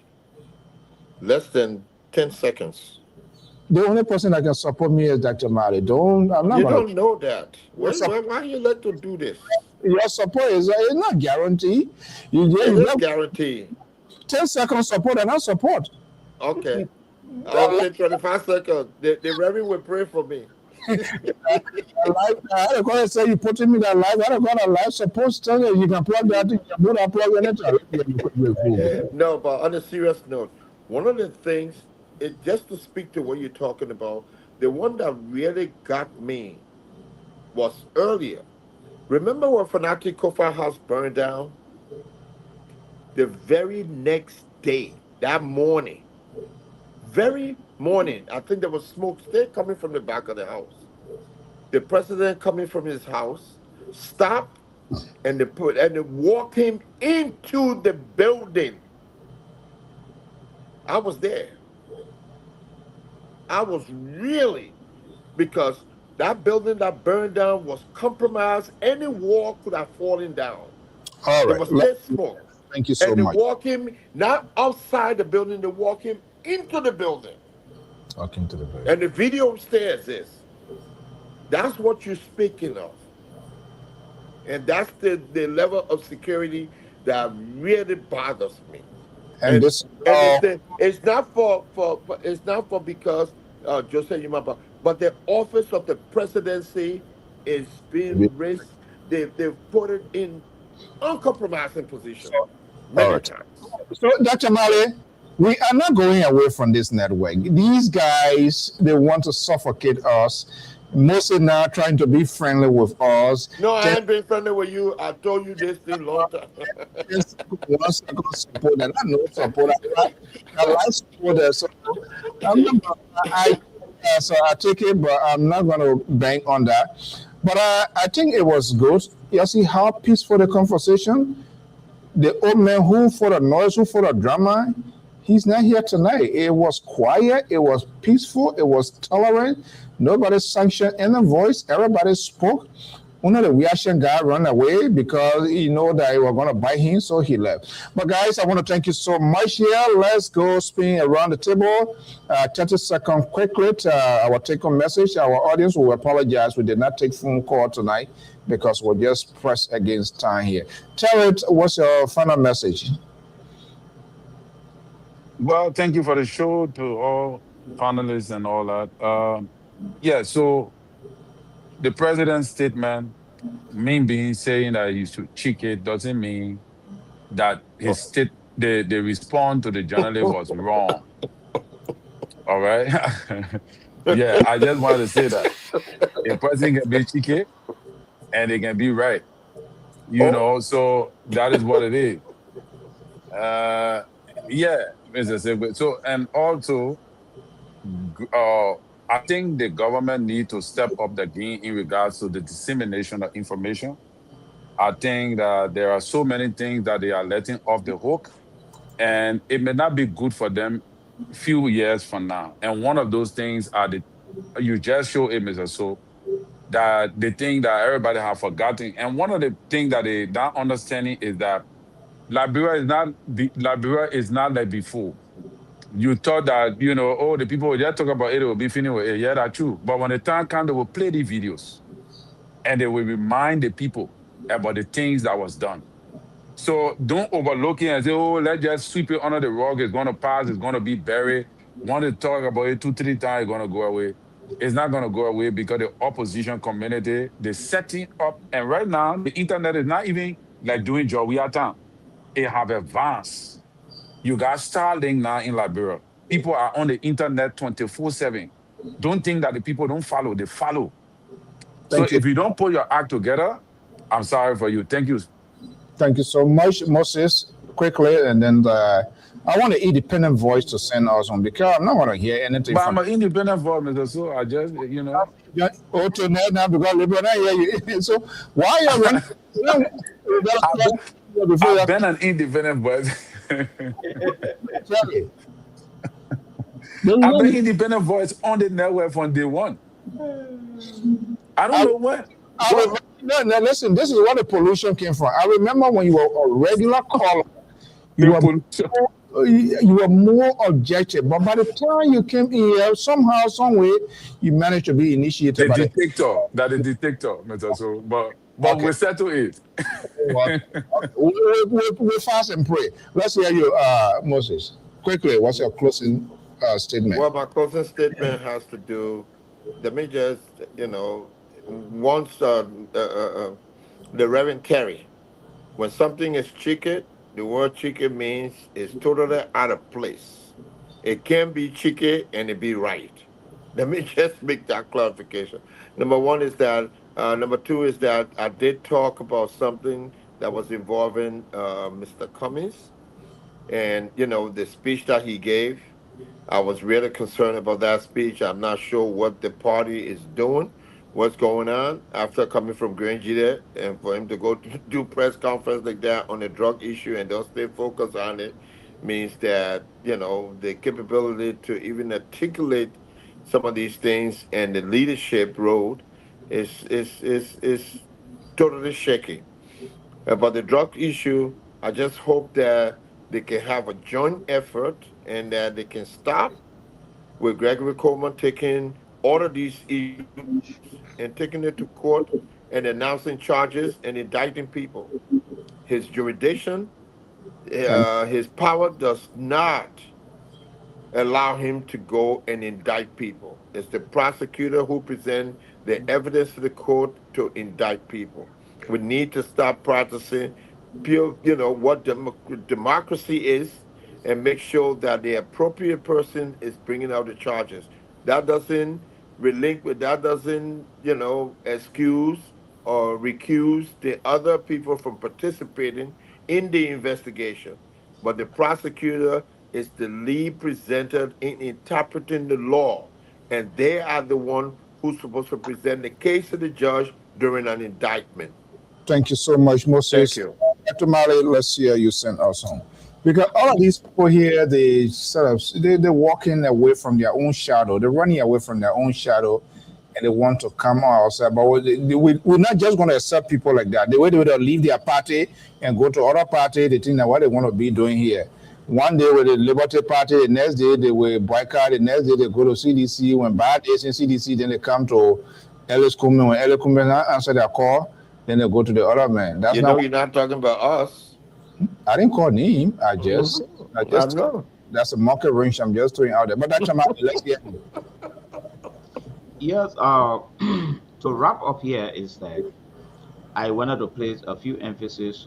First, there's a need for a detailed security consciousness presidential orientation for His Excellency. You see, the flash you just brought from the capital.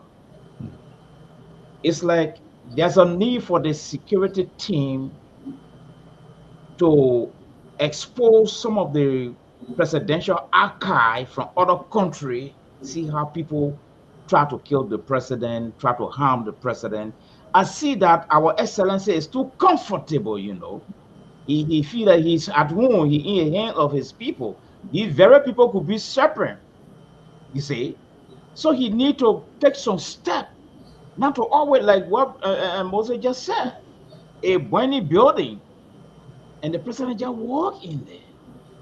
Are these security people in the interest of the presidency? Or the president resisting their instruction and just try to be adamant and just walk into these places? I think some presidential orientation is necessary. Now, one. Two, the president's statement, when he comes from abroad, the president is on the taxpayer money. We are paying him. He's under obligation to tell us something. So I think the president's statement should be able to lift the spirit of the citizen when he returns, when he's being welcomed by his people. You see, the president's statement should not just put people's spirit down. The critics are Liberians, they are not aliens. They are entitled to listen to what the father have got to say. You see, now the other ministers, they're taking the lead now, not talking too much, and that's a problem. And lastly, the security analysts keep talking about the police department not supposed to do this.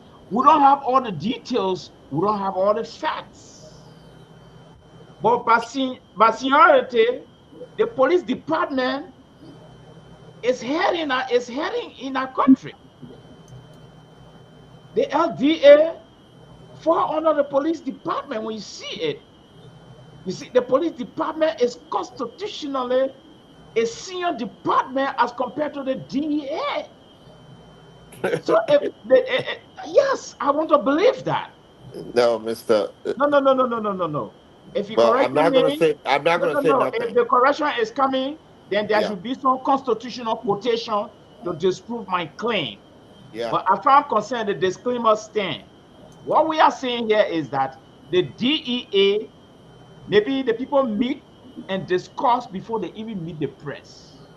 So there are possibilities they might have select, they go in their chamber and say, look, police director, be the spokesperson. You see, I don't know the details. I don't have all the facts. And this is a joint security thing. So I don't know whether he's been selected to head the joint security. I don't know. Thank you. All right, folks, that does it this evening. What a fascinating conversation. I want to thank you so much. By God's willing, same time, same station. And Terry, maybe it's open your phone lines when I hit Minneapolis, Minnesota. Will be also this weekend. There's an inaugural coronation going on of the Grand United Association chapter. LPR going to be in the house. Open your phone line. And man, person, they say you are facing soup, pepper soup, or whatever. I know the you're feeling with it. No, CEO, it was just an introduction to wait for your arrival. Oh, okay, that's good. All right. I hope the Liberty hear that before you say that. Y'all going to meet again? Oh, you see the men of God who are already giving, you are already introducing the thing, pending the arrival of the CEO. You didn't see that? Y'all meeting again? Who y'all swearing in this time? Wait a minute, y'all meeting again? I said it was a coronation. Okay, y'all gonna coronate. Yeah, association is a very viable organization. We always have. But CEO, you see some of the things we're talking about the delay of the investigation. Even in the chat room, some people are now referring to His Excellency as the cocaine chief. This kind of utterance is not necessary. All because of the culture of silence. I wanted to put the way it's supposed to be, Mr. Mali. No. I said all because of the culture of silence on this thing. It's because the people, and they also because the people are ignorant of the judicial system. You're good now. Are you also concerned about the implication? I am. No, you are not. That's why I keep talking. So because sedition talking the thing that it will listen to? I'm not looking at the question of sedition. I'm looking at the implication. You're good now, folks. The implication is that we're going to get a bad report from the international community, and we've been doing for the past 15 years. Yes, everybody, bye-bye. Okay, well, folks, that does it this evening. I'm Alfonso Z, and so I want to thank you so much and have a pleasant evening to be here in Minneapolis, Minnesota, and its environment. There's a big coronation, that is an inaugural coronation this Friday at what the whole name? Purple Rose. So everybody going to be wearing purple. No, I'm just kidding. But that's the venue of the event. Thank you so much. This is the first time. This is LPR. When we do appreciate your time this evening, this morning, joining us here, depending on your locations. Hopefully, we can get your feedback as to how we can enhance our broadcasting system here to what you like, what you don't like. Share with us what we need to improve on, whatever that is applicable at this time. We can adjust to it. We are open to have these open conversations. We are not restricting people. People have the right to also critique, or it doesn't mean they hate us, but they take up their time. So their views, their opinion, it does matter. Thank you so much and have a pleasant time. I will see you when I see you again. Have a beautiful, great weekend and stay safe. Bye-bye.